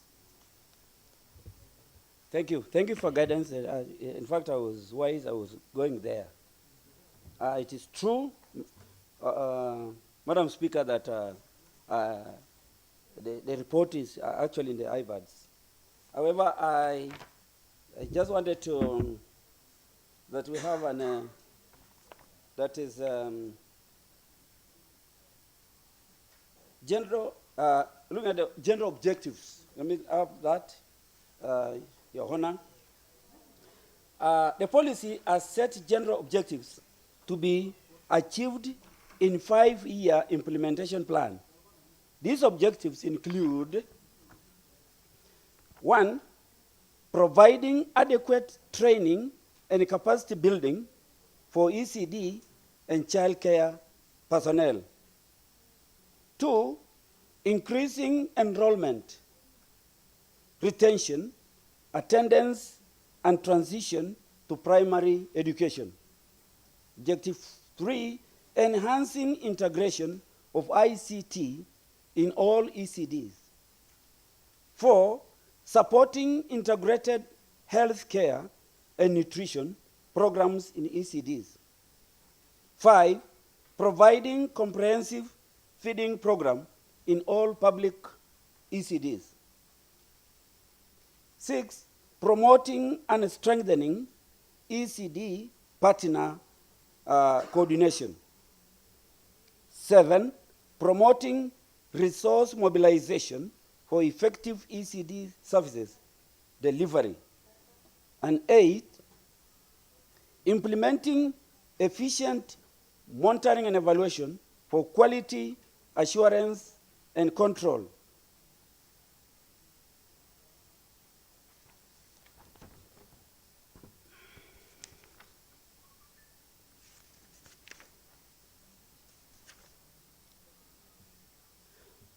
Honorable Speaker,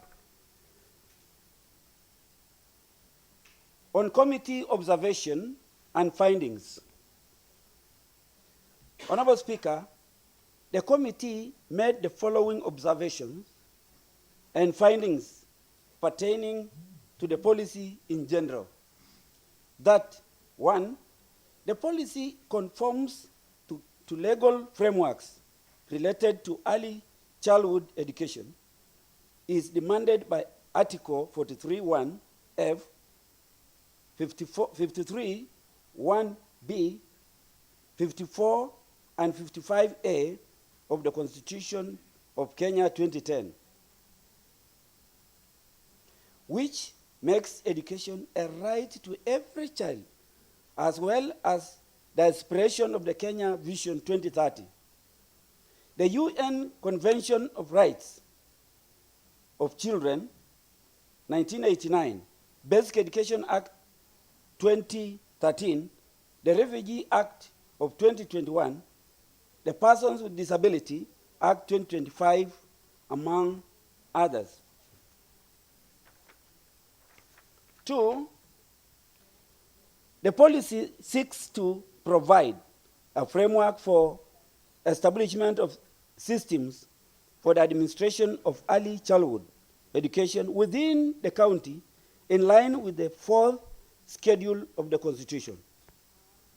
The Constitution confers the county government with the mandate of ensuring the implementation of early childhood education within the counties. 3, the policy addresses the challenges experienced in early childhood education centers within the county. It aligns early childhood education provisions to devolved system of government under the Constitution of Kenya 2010. 4, the policy caters for inclusion of children with disability in ECD services by establishing such infrastructure as may necessary to ensure the access of children with disability to early childhood education centers. 5, the policy does not have the monitoring and implementation matrix, making the final evaluation a cumbersome process since there will be no specific targets that were set to be achieved within the 5-year implementation timeframe. 6, the policy has mentioned the word inclusivity severally, yet lacks its definition in the operational definition of terms. 7, the policy has addressed issues with children disability effectively, but does not provide a standard disability infrastructure design that guide the form, design and requirements for construction of disability infrastructure. 8, the portrait contained in the cover page does not contain an ideal ECD setup that should reflect a child-friendly zone with distinct features such as play activities, talking walls, playfulness, and child-centered themes.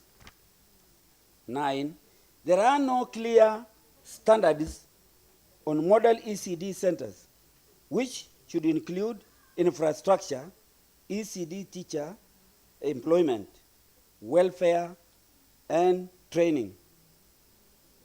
Madam Speaker, on committee recommendations, the committee recommends as follows: that 1, the Department of Education, Sports and Social Protection should fast track the implementation of the Turkana County Early Childhood Development Education Policy. The Department of Education, Sports and Social Protection should develop ECD policy guidelines within 6 months of its approval, being on or before December 2026, and the progress report to be submitted to the County Assembly on quarterly basis. The guidelines should make reference to national pre-primary education policy standards guidelines. 3, the tech dummies. The tech dummies should be demonstrated on how it feels into the wide monitoring and evaluation and ICT policies that are already in place for case of public access. Order, to honorable any members, you information. consult on low tones. Pardon? Proceed, Chair.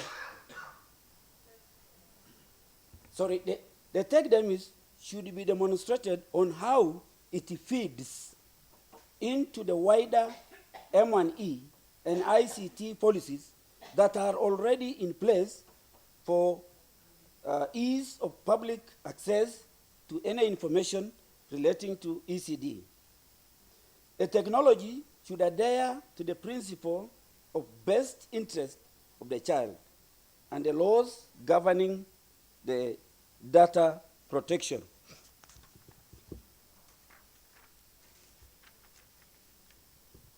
Four, the policy architecture should come out clear on how the policy is intended to be financed, whether through county assembly, budget appropriation, donor support, or in-kind support.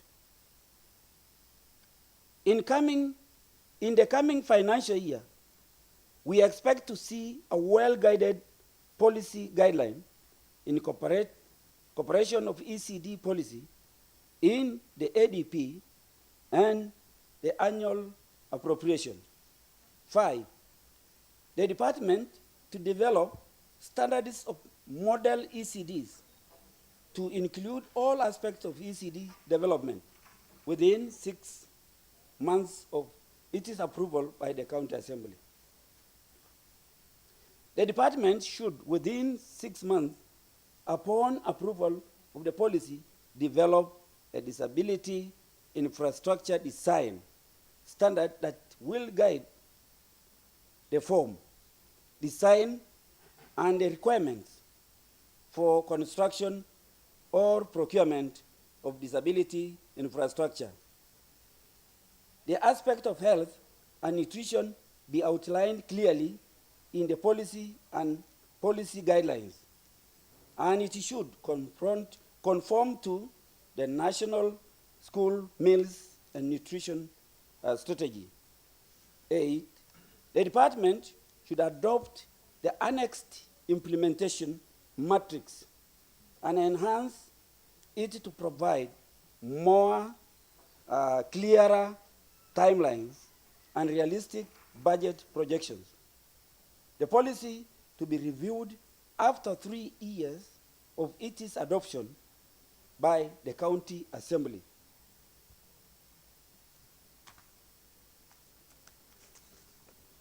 Proceed and move, Chair.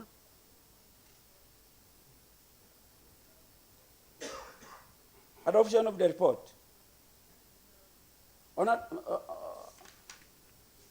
Honorable Speaker, the committee on sitting held on 15th May 2026 unanimously adopted the report without any dissenting views, and on behalf of the committee, I append my signature to confirm the deliberations of the Committee on the Turkana County Statistics pursuant to County Assembly of Turkana Standing Order number 198.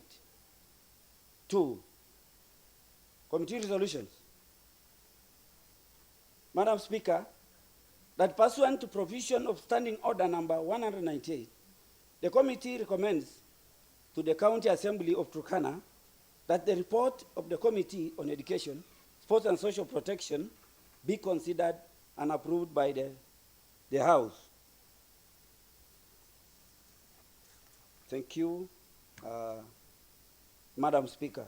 You may now proceed and move.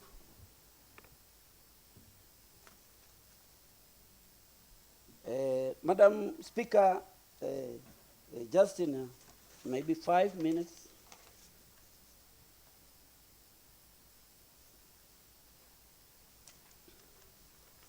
that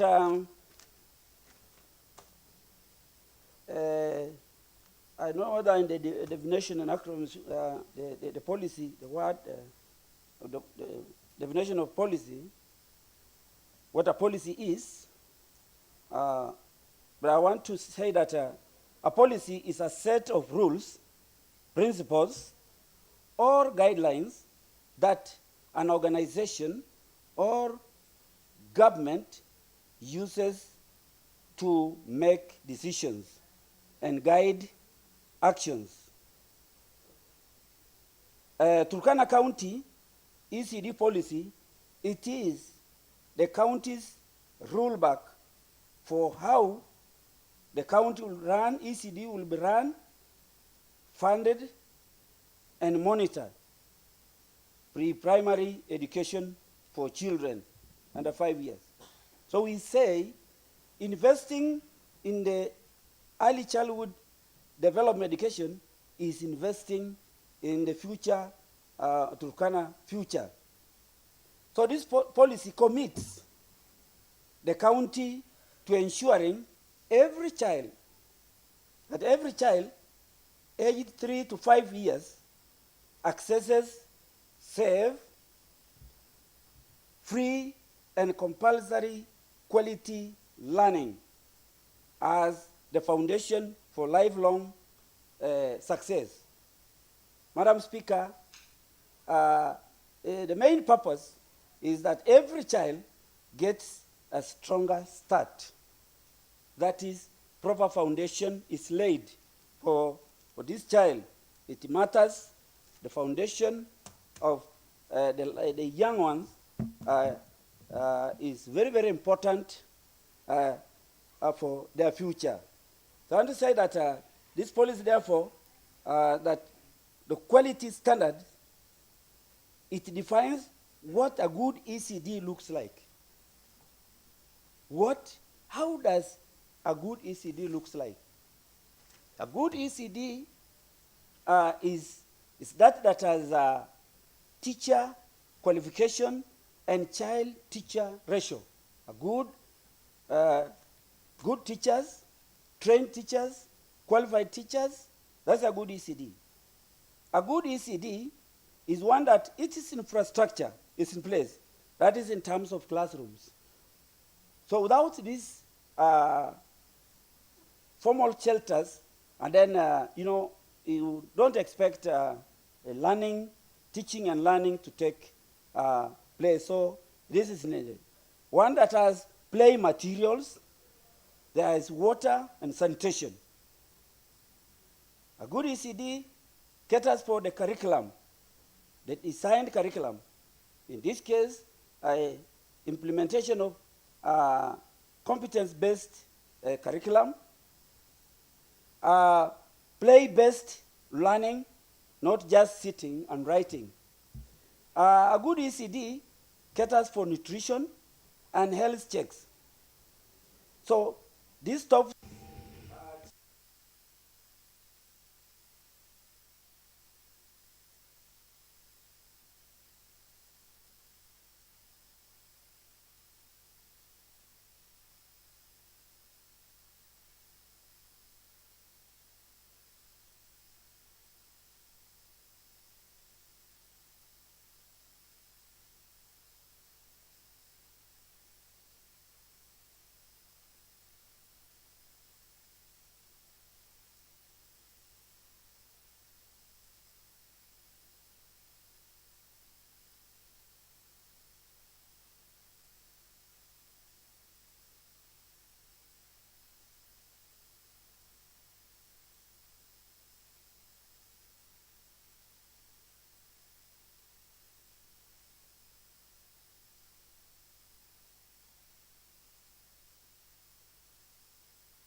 including inadequate infrastructure, shortage of ECD teachers, limited quality assurance personnel, inadequate resources.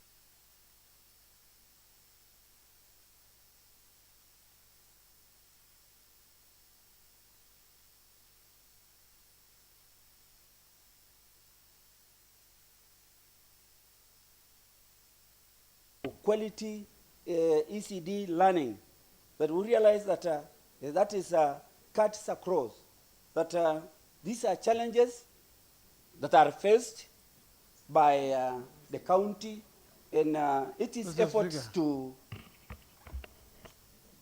implement its efforts to improve to implement the ECD policy. Thank you. We're therefore saying that it is the duty, the mandate, having in mind that ECD is a fully default function, that the county government, and in this case, this House, in its efforts to appropriate, to budget for the early childhood education, ensures that there is proper staffing in our schools, there is proper feeding. As we realize that there are delays, and again they are inadequate food supplies. Then again they are not consistent, so there are delays. That the department should ensure that there is food supply feeding program that is very, very important for the young ones is timely. Staffing is necessary, very important, and without teachers, that teacher-pupil ratio is very, very important in early childhood. But what we realize in our ECD centers, we realize that the enrollments are so high, go to 200, even go to 300 against one teacher. So there is no learning, there is no proper learning. And yet the policy states that one teacher to 25 learners for ages 3 to 4. And then ages 4 to 5, 30 learners. Do we realize that in our ECD centers? No. So what learning takes place? So that's just like a daycare. You know, daycare. In daycare, of course, you know, there is singing, just that playing. You keep just the teacher. This teacher keeps children. It's not like, so these barriers are to be realized and managed. Infrastructure. Then we've said that also the policy is that at least there should be minimum two, PP1 and PP2, but depending on the number of children. Otherwise, sometimes you have a teacher against all children in only one classroom. So such things. Then also the personnel. They are not also enough. Today we have sub-county education officers, we have ward education officers, but those for monitoring and evaluation. But they lack other personnel like quality assurance officers are not there. So what quality teaching is there? There is need to have enough personnel to address these issues, absenteeism of teachers, the quality teaching. So we have those issues, of course. Then ECD, model ECD. They need to have this model ECD. And the model ECD there is water, there are water and sanitation, there are food stores, all these, and there are classrooms. So today, even when we are budgeting for education in our wards. You budget, you allocate 2 million for ECD, and you claim what is in the statement there is a model ECD. So we lack this kind of knowledge. Then we say our ECDs should be inclusive. They should be inclusive. All categories should be catered. The disability, even the structures should be disability friendly. We do not realize this in many institutions. So it's like, the center is not considering that inclusivity. So we are therefore unfair to our children, of course, who, of course, have such challenges. And then implementation, we are also saying that, therefore, that we've said review. The review for this policy is given 3 years. So after 3 years again, there is therefore a review to see what improvements that are more improvements are needed, what has been done after the 3 years. Madam Speaker, with those very few remarks, I beg to sit. I invite Honorable Patrick Navion to second. Thank you.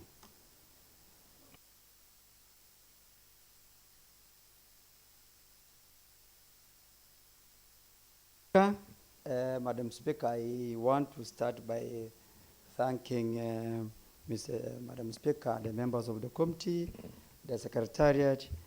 Madam Speaker, I also want to, with a lot of energy, thank the non-governmental organizations or the development partners that supported this policy. Madam Speaker, from the history, when we sat down at Siam Hotel, we were told that this policy was developed back 2018, 2016, 2018, until today. Madam Speaker, that is when it is seeing the light of this House, so that we are able to pass it.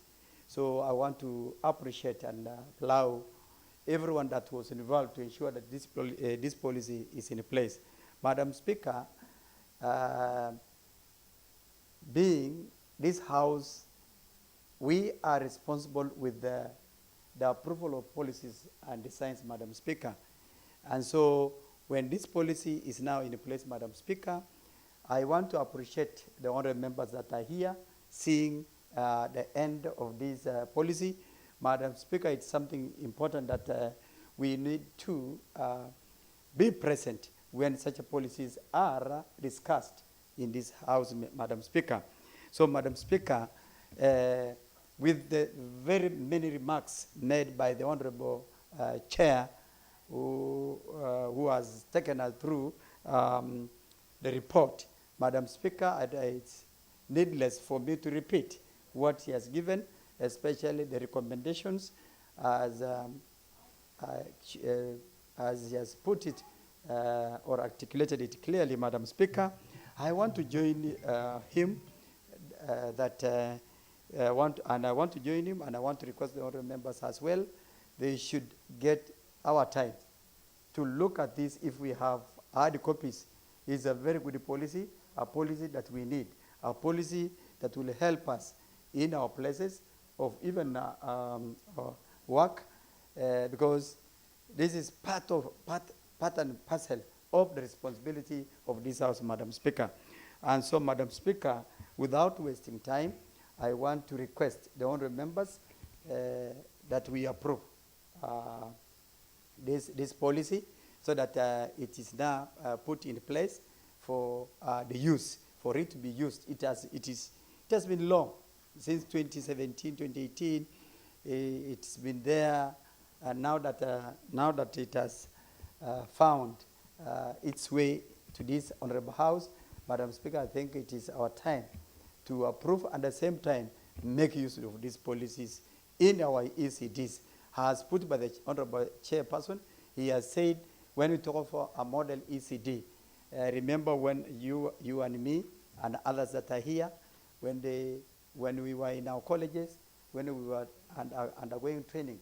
Madam Speaker, you remember we were told to define what a model is. So a model is a representation of a true thing. Yes? So the Honorable Chair has talked about a real model of an ECD. So an ECD that has a number of things that will make a child, relate to the home environment and the school environment. So, Madam Speaker, without much ado, I want to rest as I second Madam Speaker. Thank you.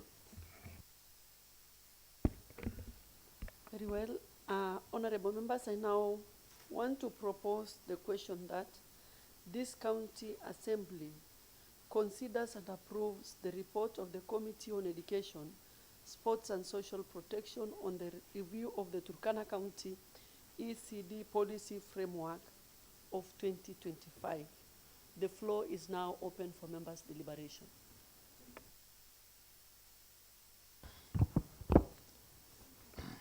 The Honorable for Kerio Delta Ward. Thank you, Honorable Speaker. Honorable Speaker, I want to join also the other members on the policy on the education in ECD. Honorable Speaker, much has been elaborated by the chair on this policy. Honorable Speaker, what should be done on this policy is that if this policy that was waited for long and now it has reached to this House, it's therefore the mandate of all stakeholders who are intended to implement this policy will be better to our children. Further to that, Mr. Speaker, we know that most of the policies has been approved by this House. But later, there are no implementation that are done. And Mr. Speaker, sir, it is that the given department should take its course to ensure this policy is implemented. Mr. Speaker, you know that in our ECDs, the policy actually have enlightened that no supervisions is done through this ECD time frame. You know, as we know that we have shortage of ECD teachers, but we have enough classrooms to each of the wards here. But you find that there is shortage of ECD teachers. So there's a need also to have all equal when we have teachers and also have enough environment of learning institutions. Therefore, Honorable Speaker, a lot has been elaborated by the chair, and that's why you see this House is actually in that mood that the chair has extremely pointed issues that it had been done by these members. So, Honorable Speaker, I also support, as I said.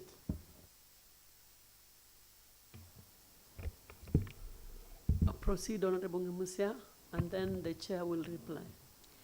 Thank you, Madam Speaker.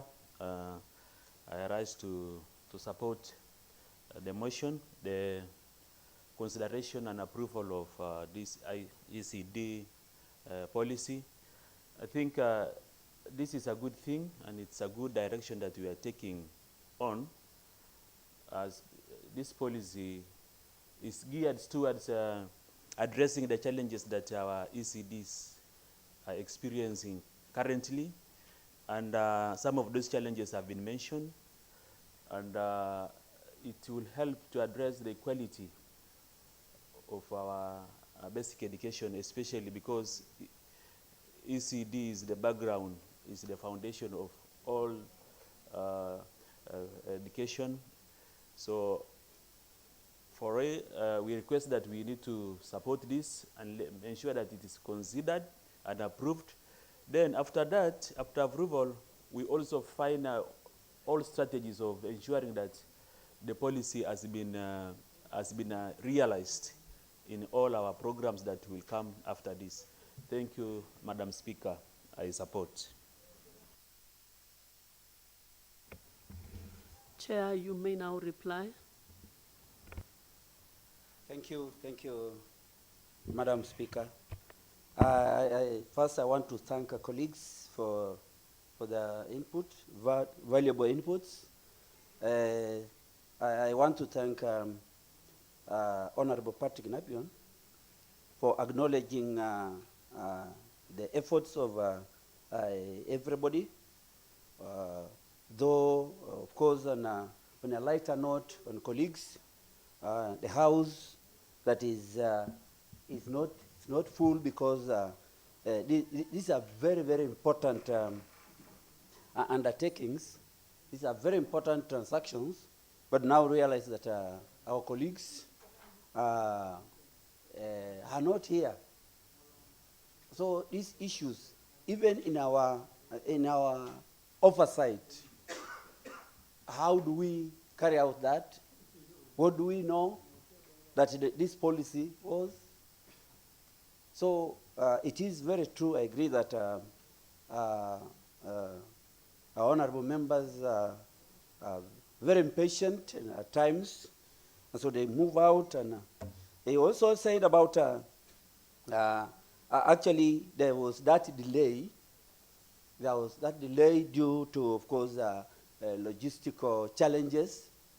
Of course, the unpacking was done, of course, last year in February at 𝐂𝐿𝐴. And then when, of course, we were, of course, to carry on with the process, I then realized, of course, due to resources, lack of resources, we need to facilitate the report writing and then tabling it.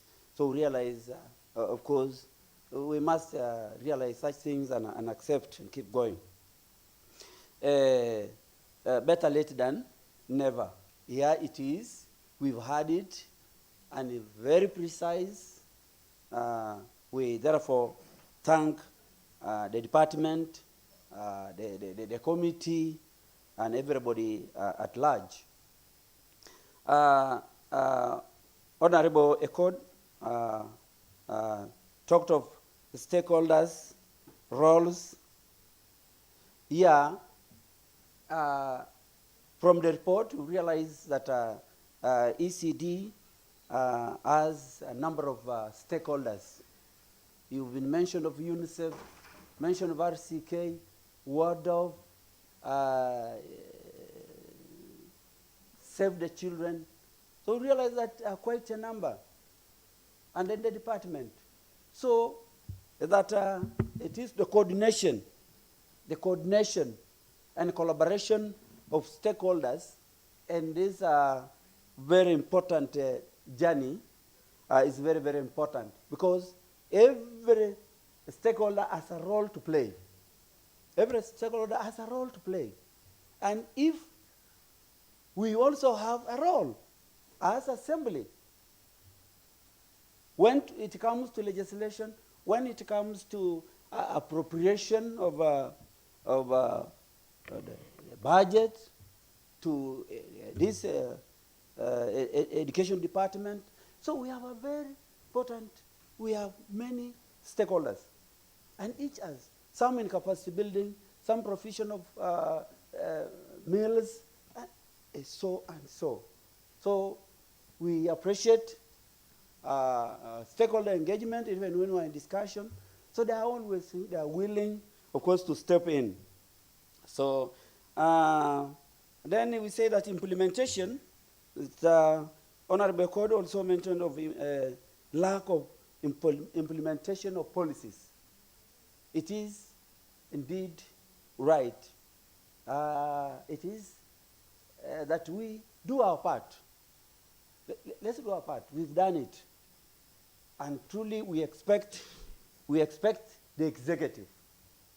executive arm to implement these policies. Otherwise, if it is just that we formulate, we discuss, we approve, and then it goes to shelves, then I think we will not be helping this county. So we would want just to urge that the executive goes first to implement these bills, these policies. Even teachers, okay, says infrastructure is fine. Honorable Code says infrastructure is okay. Okay, not very much in most cases, but to what percentage? Do all ECD centers have this infrastructure? Not many. And even those few in most areas do not have enough teachers. Maybe you find one against that growing enrollment. So of course, that challenge as we have addressed here, and that the policy addresses on that is teacher-child ratio. It's very, very important. So it is a realization. We have that. We do not have the personnel such as the quality assurance. These are people who actually ensure that there is quality learning in our institutions. So the policy addresses for that. And I think the executive should ensure that these officers are put in place so as we realize quality, not just education, but quality education, quality learning. And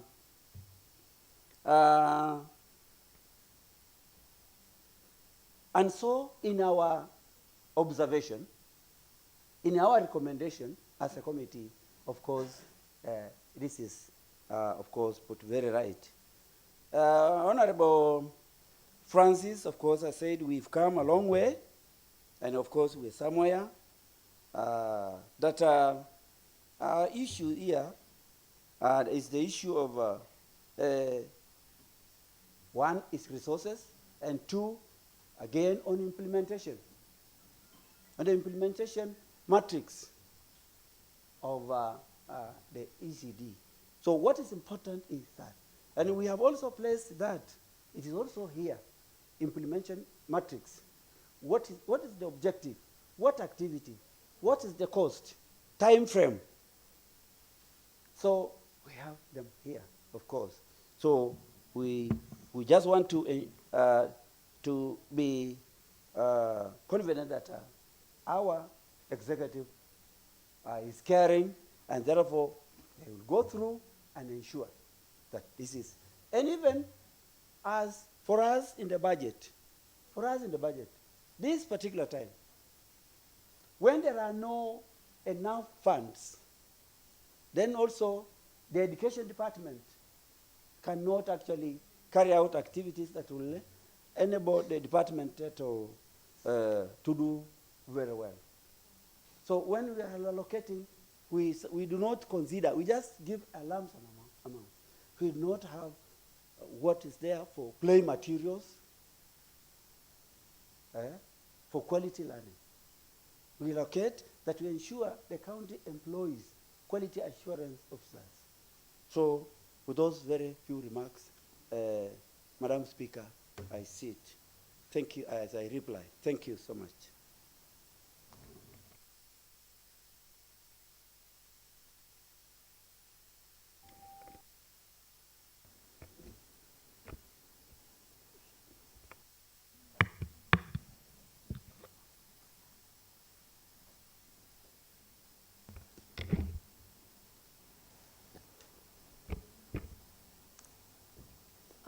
Honorable members,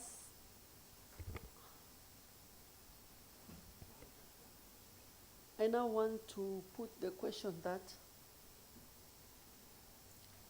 this county assembly considers and adopts the recommendation contained in the report of the Committee on Education, Sports and Social Protection on the review of the Turkana County ECDE Policy Framework 2025 laid before this House on 19th May 2026 at 9 a.m.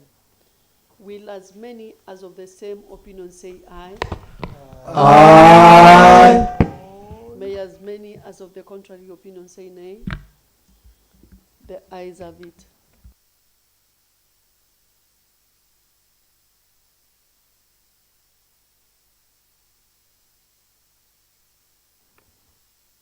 Honorable members, the ECDE policy is deemed passed, and now it is up to the committee to follow up with the executive so that it is implemented. Clerk, next order. Order number 13, adjournment.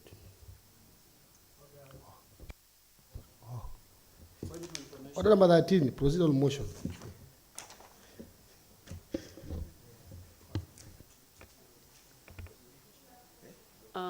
The leader of majority, proceed. Thank you, Madam Speaker. We all had the whip or the former whip, of course, making lamentation that there are people who have taken over these positions, and yet the issues are pending. The conservatory orders have been made. So we still have, they still stand the status quo. But however, on their behalf, I wish to move a procedural motion, the adjournment of regular sittings of the County Assembly according to the approved calendar 2026. That pursuant to Standing Order number 13.3 of County Assembly of Turkana Standing Orders, this County Assembly adjourns its regular sittings according to the approved calendar of the 5th session 2026. This Thursday, 21st May 2026, and resume on Tuesday, June 16th, 2026 at 3 a.m.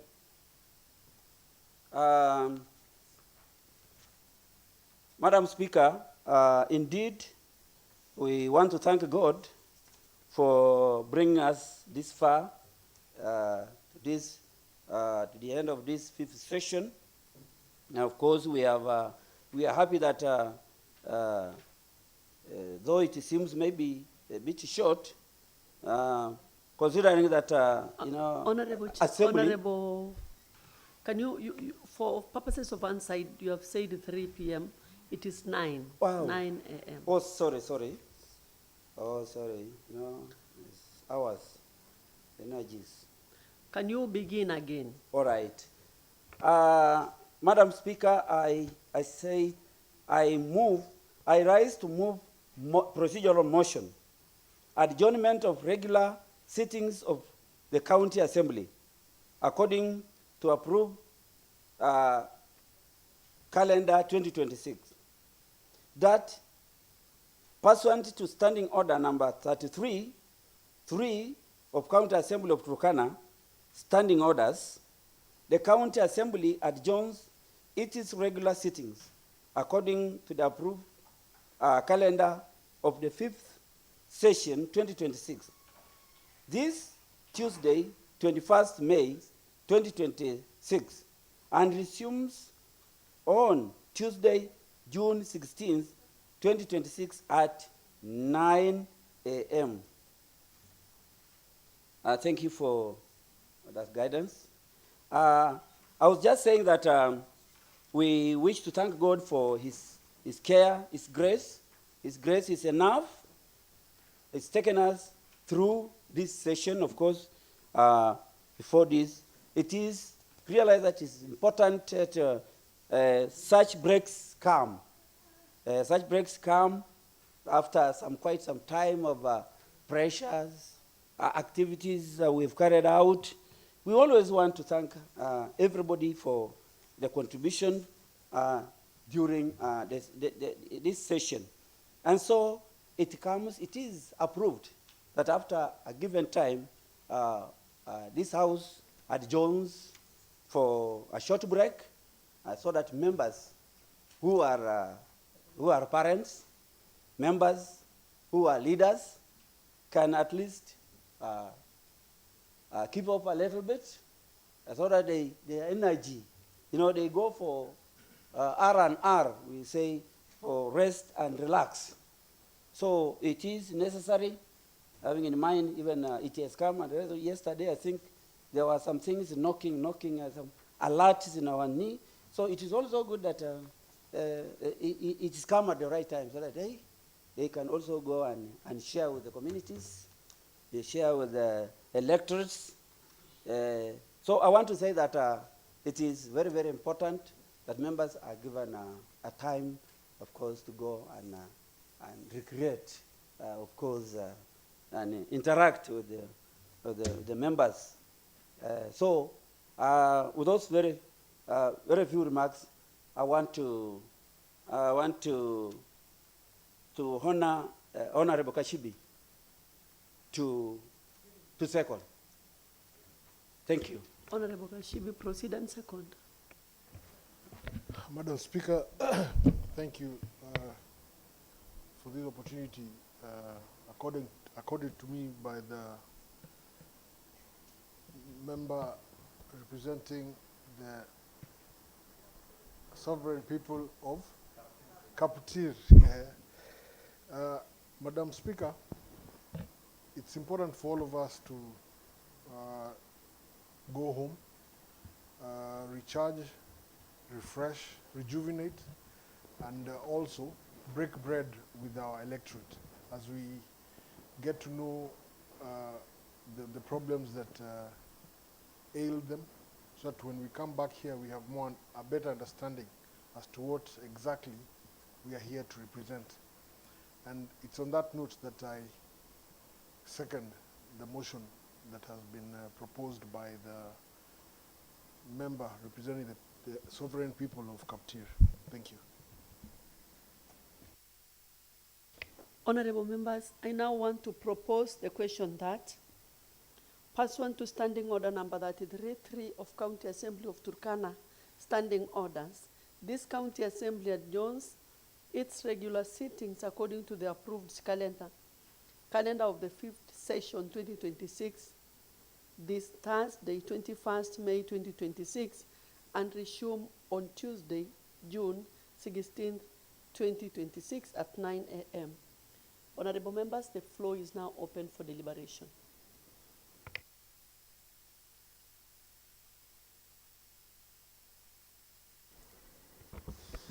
Honorable Rebecca Pai. Asante sana Madam Speaker.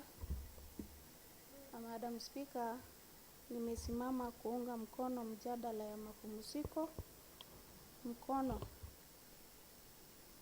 Madam Speaker, tunapojua ya kwamba kila jambo kuna usuri yake na kila wakati kuna mambo ambayo inafaa tufanye.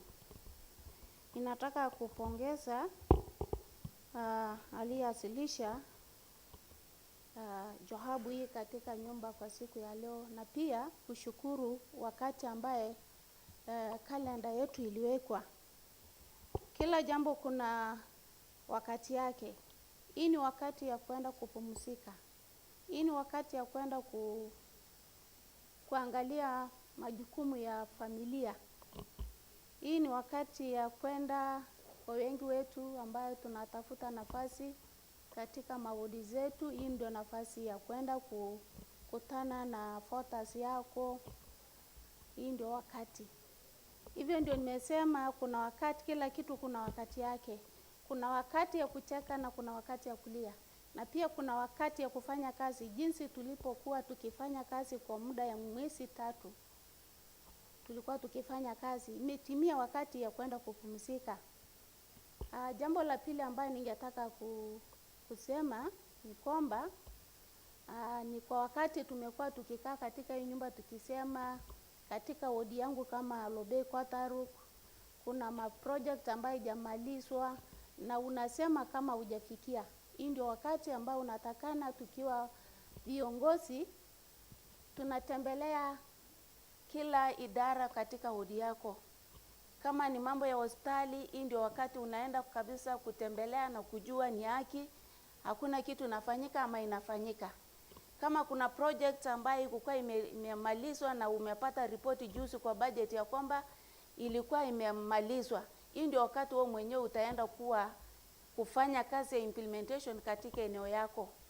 Na jambo la tatu nikimalizia nikisema ya kwamba sisi ni viongozi. Hata tunapokuwa nje sisi ni kama barua tunasomwa na wananchi.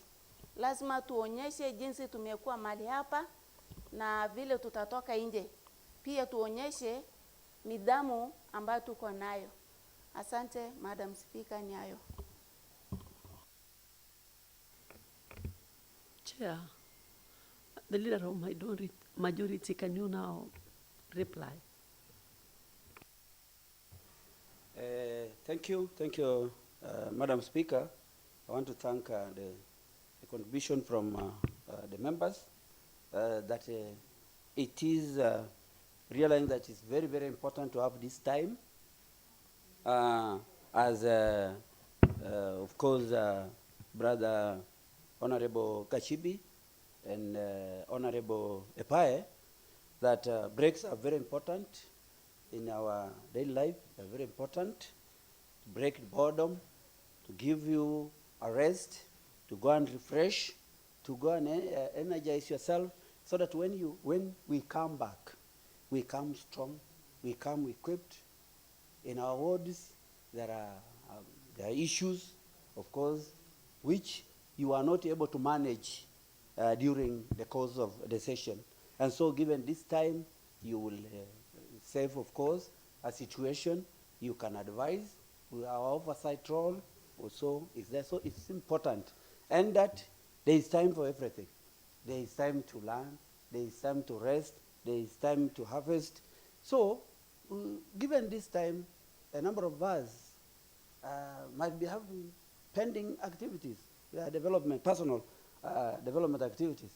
You have this time, this period, you will be able there to supervise and see it going. So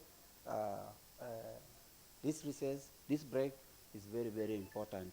And therefore, I want to wish everybody, I want to wish all members the better time, best of luck as they undertake this break. Thank you. I see it as a reply. Very well, the House stands guided. We have a recess ahead of us. And so I want to join the leader of minority in wishing you happy recess. Next order. Order number 14, adjournment.